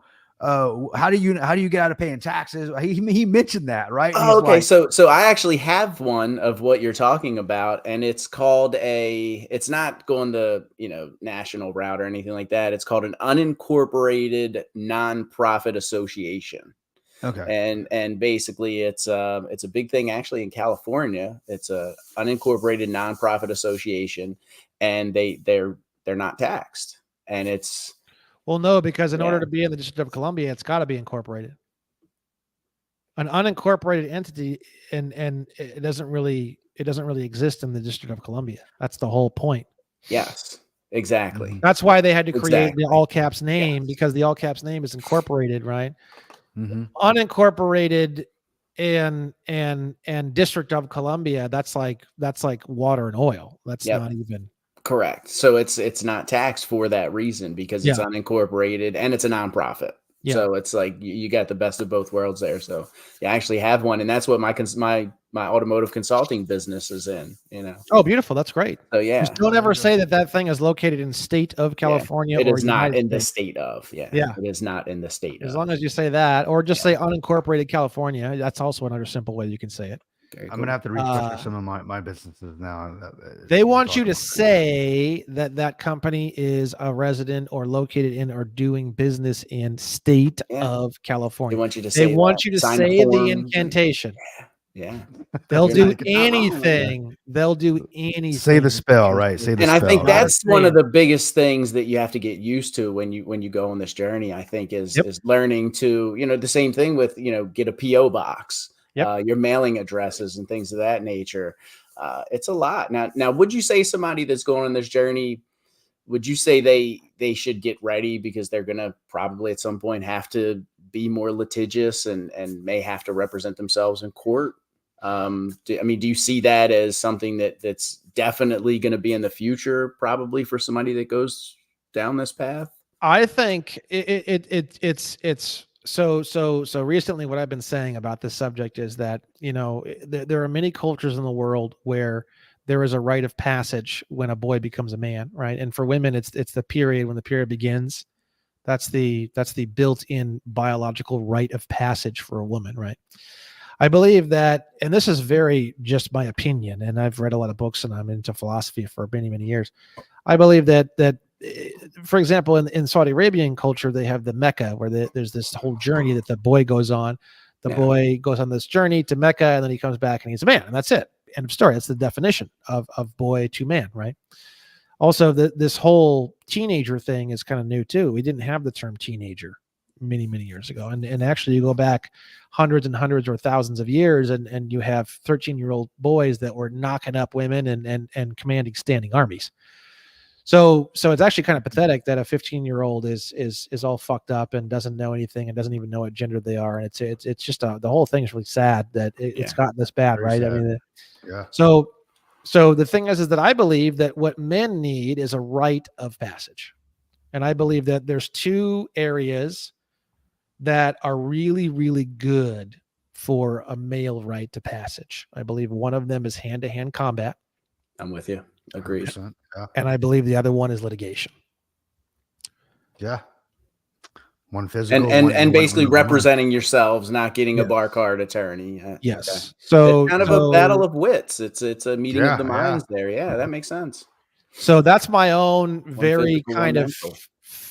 weird, very interesting take on it. I believe that litigation or hand-to-hand combat, not that it's an obligation. Well, one's physical, one's mental, but then both, I mean, I feel like combat, you're still mental, one or the other you know. is sort of like what we, I don't want to use the word should. It's not an obligation. I just feel like it really does center you as a man. It really does stabilize you. It really does reboot you with like updated firmware. I don't know really how to. It's like I don't know how to. It's like you're talking about the litigation and or the hand-to-hand combat, like the training or the something like that. That basically is the upgrade. It's the upgrade. It's the upgrade from being a boy to being a man. It's not about age. It's about 100%. The way you think. It's like the firmware of your mind. I mean, really. It's like you have, as a boy, you have a firmware, and as a man, you have a firmware in your mind, and it's the way you think about the world and things in general. And it's like, I just feel that it's some kind of hand-to-hand combat or litigation, or some subversion of one of those things. I just feel like that's, in the West, I feel like that's just what we didn't know we had. I could definitely speak to that. My dad put me in martial arts at the age of 8, say about 6, 8, and I was into martial all the way through until I went to college, and that kept me grounded. That's what I mean. I was competition. I was in karate, kung fu. Discipline. A little bit of jujitsu, and the discipline. Just that whole, and you're right about that. The mindset that I was in, the way I saw the world, the respect I had for other men, knowing at any moment it could turn to violence if I disrespected another man, and someone could die. It just changes your mindset when you walk into a room, and you don't just disrespect somebody. You don't think you're Superman, because you realize that anybody at any time can be better than you. So there's a humility that comes with that. So yeah, I can definitely speak to that for me in my life and what I've done. I'm an IT guy. I run an IT company, and the stress that comes with just owning a company, as you can imagine, and having a family. I would say that I have pretty. I would say my stress is very manageable, and it has to do with I think just the training I had and in martial arts. They've never allowed me to give up, and to always kept me to stay focused and to kind of revisit if you messed up. This is why always to go back and for correction, and realize that it's not about me. It's about, it's about the process, essentially. Right. But anyhow, so I can definitely speak to that. So I like that philosophy that you have, because that makes a lot of damn sense, at least for me. As far as litigation, I can absolutely see that too.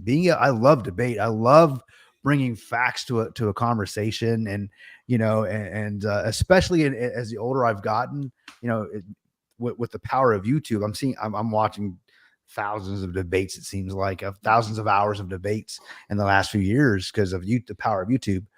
I love that stuff, and I love when two ideas come together, two different maybe culture or life experiences, and one can change my mind, because of just based on the facts that they bring, right? And that to me is amazing. I mean, so yeah, I can definitely agree with you in that regard. I mean, it makes a lot of sense. So I feel like for women, maybe litigation is not going to be as much of a thing. Maybe it is, maybe it's not, because it's just very, very, it's basically hand-to-hand combat, essentially. A little bit different. But I feel like for guys, it's something that not only are you going to get into, but you're going to want to get into? I don't know what else to really say. Now that I'm into it, I want to sue everything. I want to sue I've every seen, car I've on been the road. following you. And if you want to, you can follow some of, Brandon's cases, so that's pretty cool. So if I had to say, I'd say a small percentage of women will be getting involved in litigation because they want to or because they have to. I don't know what's going to happen with men. I would say there are a lot of men out there who feel irritated, who feel like something needs to change in the world, and I think that they are going to find an avenue of possibility in the area of litigation, and they are going to. But this idea that brand new people may have to this, that they're going to have to do it, and it's going to be this horrible, uncomfortable experience that is going to cause them massive amounts of emotional trauma for 2 or 3 years. No, that's not that's when you asked the question, you were like, are you going to have to litigate as like an obligation? Yeah, no, is it something people can expect? You're going to want to, as you go down this and as you do these things, it's going to be, I joke and I laugh. The way that I describe litigation is it's like a Rhino 9000 gas station boner pill. It's your and I've never taken one. I just sure you haven't, Brandon. Sure. No, dude, I'm the last person that needs a fucking boner pill, bro. I could fucking hear like a fork drop off someone's fucking plate and hit the ground. I've got a fucking hard on. I hear you there, brother. I hear you. So it's one of those things where you can open a window and I'm like, well, wait a second. Oh, gosh. But I just laugh and joke and I make everything kind of fun, but it's I don't know. I think for most dudes, I don't know, man, when you get a taste, I don't know, man. I think there's going to be a lot of dudes that are going to be really, really into this. And I think that, yeah, there you go. I think he's got a boner right now. Yeah. See, got one of the guys, Michael Svizzy. Mike Svizzy. Right I think people. He's a body tech. He actually he used to work for me at my shop, and great friend of mine, man. He's a good dude. So I think that he must have heard a fork drop or something. Yeah. Or a window open. Yeah. He's an asshole like we are. So what I want is I want there to be a massive army of dudes or chicks, but probably dudes that are wanting to do this, that are into it, that love it, because that's powerful, bro. Yeah, when there's no bar card attorneys and there's no fees and they can't just exhaust you financially. Yeah. And you're just in it to win it, and you're just loving every second of it, and they can't beat you off. They can't threaten you. They can't call their bar card buddy, or they can't file a bar card complaint on your bar card attorney. There's nothing they can fucking do, bro. And that is a true militia right there. I think people are doing this for the good of man. Dude, yeah, you're right. When there's no money attached to it, and I see why that's why you're doing it. You're just trying to get the information out there because you are literally building an army of thinkers and people that of men or women, if they choose to join this, and to actually do right and fear no man in that regard. Where look, I think people, they just don't know. I didn't know what I didn't know until NR said, "Hey, check this guy out." Who? This stupid fuck. Who? And the rest is history. That shit, man. Yeah, man. I was like, what the fuck? I said, are you serious? But yeah, but but I love the way you're branding yourself, man. I mean, it is genius. Fantastic. It is. Everybody's like, man, the fuck is this? I don't think I've said the fuck word more in my life ever since that. But in all seriousness, I love what you're doing. You're I didn't know what I didn't know. Now that I do, I want to get out and share this information.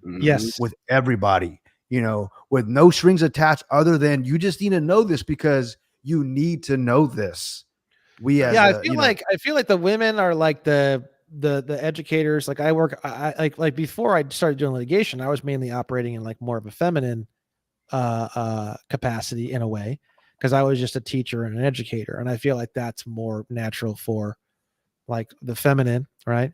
But like as a masculine, I feel like when I found litigation, I was like, oh yeah, this is what I've been. This is my sweet spot. Yeah. Okay. This is getting on my motorcycle. The woman stays at home. The woman stays at home, and she the woman is educating and sharing and promulgating the information with everyone in town, and telling everyone in town and getting everyone excited while I'm off at war. Do you know what I mean? It's like, I don't know. I feel like that is, it just feels right. I don't know what to tell you. It's just, in a sense where you're going off, you're going into the trenches, you're taking the hits, you know, there's a lot of collateral damage, you're getting wounded, you've lost family, friends, relationships, both professional and I'm sure personal along the way. And now that, and it'd be great to have a backfill of teachers. You've done the hard work. Here's the information. Now you've got the teachers coming in saying, you know, sharing what you've gone out there and killed and brought home, I guess, to some degree. So I see the picture. I see the picture you're painting. It makes a lot of sense. Yeah. And everyone has a role to play, I think. And you know, you've been at this for at least 2 years now, right? Or a couple years at it. I launched the first version of the website, which was text only, on March 14th of 2022. Okay. So 2022. How long was released on July 2nd, 2022. So in 2022 is when you actually said you felt comfortable enough to say this needs to go out into the public domain. Yeah. How long, like before that, were you actually 6 months exactly to the day, almost 6 months. So that there you go. Honestly, it is. It was like October 14th. No, it went September 14th till March 14th. It was like literally almost 6 months to the day. And I can't wait to see some of the stuff that comes out from your litigations, because you're really just getting rolling into that. So I can't wait to see some. It's a very slow. It is slow. Obviously, I'm sure some of these bar attorneys are just kicking and screaming, because when you present them with the facts and definitions of words, what else can they do? They probably start to personally attack you. All 4 cases. Yeah, that's what they're doing. Yeah, so all 4 cases, they're like flat out like trying everything they can to prevent having to answer the original complaints. They're doing everything, even in the Amex case, the Compass case, the Amex case. They're doing a lot of personal attacks on me. I just laugh. It's just, I call it. I came up with a new term. So I just released a video on my YouTube. It's the litigation mini course video number 1 of 2. I just released it, I think yesterday or the day before that. There's another one coming out in a few days. It's the second video of that. And that one, we go through the whole docket of the MX case. I teach you how to use Pacer. It's like fucked. I've never done anything like this. It's brand new. The way that I look at it, the way that I call, I created a term on the show live, and I like the term a lot. I'm going to keep using it. It's called irrelevant billables. So what it is it's they want to bill their clients, so they have to create some kind of a work. Yeah. So what they do is they develop all this irrelevant communication and paperwork that has nothing to do with the original complaint or any of the issues of the complaint. And they use, I call it irrelevant billables. And I actually really enjoy that term. And I've been thinking about it for the past couple of days. And I think that's the new term. If you've ever paid $100 just to send an email to a lawyer, you know exactly what he's talking about, man. You know? Shit. So anybody that's been through a divorce or anything. Oh yeah, this is my second marriage. So yeah, the first divorce. Hell yeah, dude. I racked up some just responding to a text message. Yeah, I got billed for that shit. I was like, well, what's funny, just as a $10,000 later, I was like, what the? What's crazy about divorce, text, dude? You know, this is actually a dark underbelly. So the way it works is, the one divorce attorney and the other divorce attorney are actually buddies. They become buddies. Makes sense. What they do is they turn around and they fan the flames of chaos to both of their clients individually to extract more money out of it. And then they both suck both of their individual clients dry on both sides of the tip. The vampires, basically. This is a very, very common practice in divorce court. So for anyone who may be involved in any sort of divorce proceedings, realize that it's all by design, my friends. I mean, think about the kind of person that would need to be involved in as a divorce attorney. That's fucking horrifying. You know what I mean? Yeah. It can't. It can't be rewarding at any sense of because a family is being, of course, destroyed in a sense. I mean, obviously the husband and wife have decided to, okay, we're going to end this relationship, but just the collateral damage that comes with that. But to be on the receiving side monetarily of going, so because I've been through it, and I'm sure you have as well. Where so go ahead and list all your assets. First one was practice. The first one was practice. Yeah. Go ahead and list all your assets. And in the moment, it was the moment I listed all my assets. That's when they got real personal, and it's like, I thought this was going to be really quick. Why are we 6 months into this thing, and why is it costing me so much more money? But I just remember I just felt gross. I feel a lot worse coming out of that thing than I did going in thinking, okay, we're going to end this thing amicably, and it was a mutual thing. But it was because of having to deal with lawyers 100%, man. It was just disgusting. But, you had some issues and you wanted to end it, and then you went ahead and paid to add 2 psychopathic individuals into the mix. In fact, we actually had a write-up of like an agreement, like this is what we're gonna take. We both signed off on this thing. This is what we're splitting the assets. You get this, I get that. You're responsible for this. This is how we're gonna do everything. It was very one pager, but the lawyers would not have it. They had to write up something else. That's not billables, and it's not irrelevant. Yeah. They want irrelevant billables. That's like if they had to pick between sex and irrelevant billables, they would pick irrelevant billables. The billables every time. And isn't it true that after the divorce, you still have the contract with the government still involved there? I don't know all nitty gritty details, but no, I mean, pretty much when you finish a divorce, you're pretty much solid. Okay. But you can also do, I think it's called an annulment or something like that. Yeah. That's where you go back and you actually call fraud on all of the original documentation. And you basically, instead of going forward to a divorce, you go back and you eliminate it at its source.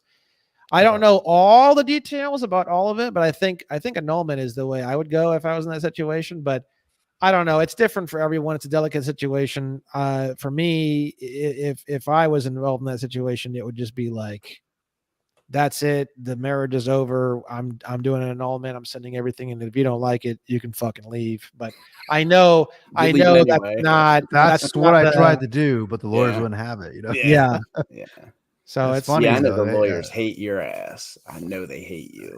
They hate me and they love me because they love me. Because my cases are fucking gigantic. Like 400. So now they've got all those billables. $460 million just in my first 4 cases, or 400 million. I forget the number.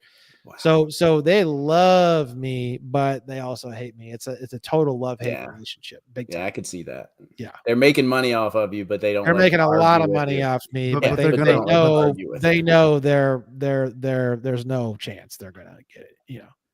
The only chance they have of getting with me is some underhanded horse shit. You can check all the dockets for all my cases, and like they've hardly talked about the complaint or the specifics of the complaint or the specifics of finances or the specific of negotiable instruments, and they've barely answered any of the concerns that I've raised because they know that once they answer it, it's all over. Yeah, and I would assume companies like American Express, because this is information that just like the being a non-citizen, people don't know this about the negotiable instruments and how the monetary system works. It's just not something that most people know. Yeah, and once that kind of gets out there, once you when you win that case, it's not going to be good for American Express and those companies. So they don't want that getting out there. I'm surprised they haven't come at you with some type of settlement or something just to shut me up. Yep. That's kind of what I was expecting. Probably because they know that I'm going to be tooting it up, rooting and tooting. As soon as I'll be fucking, private jets and all the craziness and flying everybody out and pickle parties. And it'll be, they're probably thinking there's no way, it's not going to work anyway. So we're fucked either way with this. Might as well drag it out and fucking see what we can. I don't know. Who knows? I have no idea. They won't even talk to me. So, we're 28 filings deep into the docket of the court, and we haven't even started the train engine yet, let alone leaving the station. And everything's gone to the court, and the court's either going to determine that they're going to dismiss the case, or they're going to determine that we're going to roll forward with the case. If they roll forward with the case, they have to answer the complaint. Yeah. And I think that's the most terrifying thing in the world to them. That's my own personal assumption. I wrote the goddamn thing specifically for that reason. That's how I wrote it. That's why I wrote it the way that I wrote it. You know what I mean? So, this is combat, and I wanted to win before we even started. What does Sun Tzu say in The Art of War? He says, war. Great book. Win the war before you even start, or win the war without ever going to battle, right? Yep. And that's what I was thinking of when I wrote the complaint. I was like, how do I write this in a way where it's already over before it starts? And that's how I developed that style of writing the complaint. Makes sense. And anybody wondering, Brandon has written, 2 books? Yes. You've written 2 books? Yeah. Well, 3 technically, because the State National 3 page is a book. There you go. Yeah. So he's written technically 3, but he does have, I think, 2 books out there. So you can check them out on Amazon as well. I wrote a book last year. So shoot me your P.O. box. I'll send you a copy. Hell yeah. What did you write? Yeah. So it's the name of the book is called A Solutions Mindset. And basically it's just kind of tools to, I've had I've had a blessed life, but it wasn't always easy. I moved out when I was 16, that kind of stuff. Okay. And just tools and just different ways that you can, switch your mindset on to being positive and on the right path and all that stuff. So Very tools cool. that I've learned over the years, and hopefully, I've had some guys read it and say, man, I needed to hear that. And this time of my life when I'm going through a divorce or something. Oh, like that. shit. So, yeah. Yeah. That kind of stuff. And, I've always wanted to write a book. And it was just something I said, man, if I can help at least one person out there, I'll feel good about it. And mission accomplished. So, yeah, man. Fuck yeah. Congrats, man. Writing a book is a beautiful thing. I always laugh when people are like, oh, I'm going to write a book and make a bunch of money. No, you're not. You fucking retarded. You're not going to make dick. The thing is that what you are going to do is you're going to go through a tremendous transformational phase. And what you will be paid, quote unquote, for writing your book is the world will treat you differently after you publish your book forever. You will be treated differently by the world after you publish your book. There won't be any money in it. Yeah. You're going to spend more money designing the thing, getting it printed than you will probably ever in selling it. Yeah. Yeah. But it positions you and it places you in a very different frame of mind. It does kind of almost have like a built-in diplomatic immunity to it, even by itself. People are more likely to take you seriously. People are more likely to listen to what you have to say. People are more likely to respect your time, your energy. There's a whole kind of it's a very strange phenomenon of writing. No, you're not wrong. Yeah, you're definitely not wrong, man. Like I said, I'd definitely like to send you a copy, man. Yeah, I'd love that. Love to. Yeah, man. Yes, sir. All right, guys. Well, hey, man. I think appreciate the time. Yeah, it's about that time. Yeah, it's a little after midnight over here, and even though I could sit here and talk forever, but well, he's in California. Was it like 7 p.m. over there? Yeah. He's getting ready to go eat dinner. Yeah, 9, and I am gonna go eat dinner. But yeah, it's just like after 3 hours, it's just like, oof. Yeah. No, I appreciate your time, Brandon. I'm still going through your course. I've learned a lot, man, and I'm just excited about this journey that you've helped me. Well, in ours actually pointed the way, but I appreciate you laying the breadcrumbs out for me. You've given me just immense information. It's invaluable, so I really appreciate that, and I do know that you will definitely. You've been paying it forward, man. You're doing this because it needs to be done. Right. And I appreciate that. I hear the call, and I believe many men out there will. So thank you again for that. And I appreciate your time. I hope to talk to you again, man. And I will say this. I know that you're a motorcyclist as myself and there's nothing like, I think the closest thing to flying is being on 2 wheels. And I know, you know what I'm talking about, man. Hell yeah, man. So deuces to you, man. You know what that it's that brotherhood and that brotherhood. Oh, yeah. God, yeah, man. Motorcycles, man. I don't even like. I have a cool car, but I don't even like to drive it that much. Hell yeah, you do have a cool ass car, man. Hell yeah, I'd rather be on the bike, man. I'm telling you, I'd rather. Yep, I get much. Plus, I'm in California. This is the best. Oh yeah, man. I know. Motorcycles in California. I'll tell you what. You can give me all the liberals you want all day long. It's motorcycles and California go together like you wouldn't fucking believe. 100%, I mean, man. it is You guys ever ridden down here? I have not, but when I first started riding, all the YouTubers like they were doing the video, the vloggers, they're all in California, man. I was just like, holy bro, shit, you're going through mountains, and then 5 minutes later, you're going through you can go on the 101, and you can go down, and you can go through mountains that will through Malibu mountains and horse ranges, and then boom, you pop out at the fucking ocean. No joke, dude. Oh, that's awesome. Talking about, fucking. Huge valleys and you're just rolling through, and there's tunnels that go through the mountain, and they're beautiful, and everything's really clean. You go through, and it's so vast and so crazy, and the mountains are so crazy, and the valleys are so crazy, and everything. It's actually spatially shifts your perception. You're holy fuck, you're just whoa, and it's and then you pop out at the ocean. And then you're at PCH, and then you go down. There's just fucking bars and babes and everywhere. And there's 9 trillion motorcycles, literally probably 35%. In the summer, it's 30% motorcycles, 20 to 30% on certain days, especially on the weekend. Really? I mean, you can't even, the whole, say hi to your buddies. You don't even do it anymore. It's just your arm would be out the whole fucking time. Yeah. So you don't even fucking do it anymore. It's just it's amazing. I mean, motorcycles in California. I definitely got to go up to, I haven't been to California, but I need to go. I just need to take my Ducati, man. Just do it. There you go, brother. It's the best. It's the best. Ducati was going to they were going to do a ride out there, kind of ride and share, kind of, they're doing an event. A couple years back, I should have went. I didn't take them up on the offer, but I definitely want to ride up there. And but yeah, the one thing I love about riding a motorcycle is when you're on a motorcycle, the only thing that you think about when you're on a motorcycle is riding the motorcycle. Yeah. And nothing else matters, I mean, that is my reset. That is my reset. Yeah, it is. It's a therapy. It is really therapy. It is definitely therapeutic. The other thing I always tell people about motorcycles, it's really interesting that most motorcycle people don't know. And then I talk to motorcycle people and I say this thing and they go, holy shit, he's right.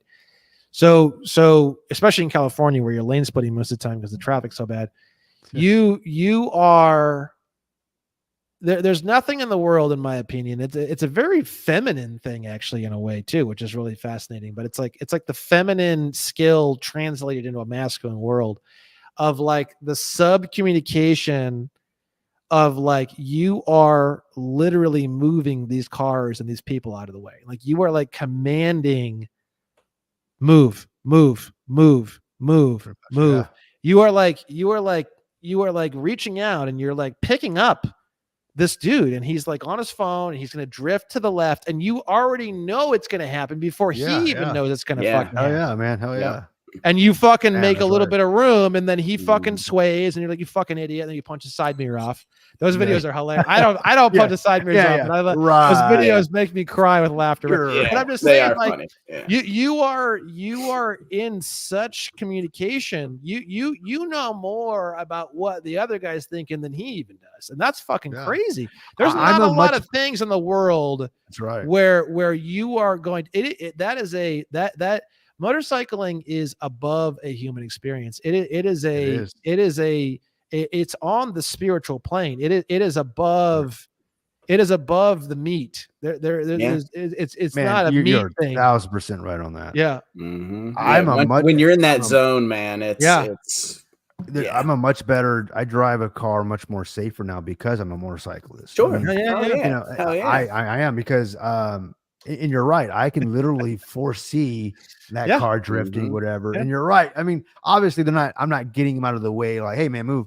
But they see when they do see me. But the anticipation. No, but you're like, bitch, don't you fucking dare. Yeah. And they're like, no. They are okay. We don't even know. They don't even know what's going on. They're like, I better put my phone rev down. Up. Boom, boom, boom. Hell yeah, dude. Then it get out of the way. Bro, that's sub communication. You think that you thought a thought and he just randomly oh shit. No, you fucking delivered. Don't you fucking dare, motherfucker. You delivered that shit, bro. I agree, man. It arrived. It is definitely on a spiritual level, man. It really is. I mean, it is above the human experience. The next thing to that is flying, and one of my goals in life is to buy a plane, of course. And I want a helicopter. I want a helicopter. This guy here, he wants to shoot from the helicopter and all that. I want. But yeah, in Vegas, you can do all that. You can shoot like a machine gun out of a helicopter for. I know. Now you can pay for anything in Vegas. You could probably be banging hookers and doing blow and fucking shooting machine guns and throwing grenades all at the same time. Sounds like a party. As long as you pay for it, they'll fucking Vegas is wild. Yeah, that's hilarious. Anyways, cool. All right, man. Hopefully, you don't get too big and blow up too much to where we can't have you back on, man. No. I don't want to. It was definitely awesome. With that being said, we do hope to have you on because we know you covered a lot. But hopefully, if you've got time, Brandon, I know you're busy, man. But if we can bring you back on, we definitely want to get into some meat and potatoes at some of the things that we didn't get a chance to cover because there's a lot, man. There's a lot. Financials is probably the only other thing. Like we can get into cars and stuff, but the driver is pretty simple. We can get into financials next time if you want. Yeah, let's do it for sure. Yeah, it's definitely let's set that up, man. So with that being said, man, be safe on those wheels, man. 2 wheels up, obviously, or 2 wheels, and it was great having you, man. Hell yeah, guys! I'm walking away with so much more than I started with this morning when I woke up. So I appreciate you for that, man. Thank you. And as I always say, time is the most valuable thing that we have, and we appreciate you spending yours with us, man. Awesome, man. Thank you so much, guys. Really appreciate it. We'll talk soon. Talk to you soon, buddy. Take care, brother. Bye-bye. All right, we'll end it here. Take it easy, guys. Peace. See you guys.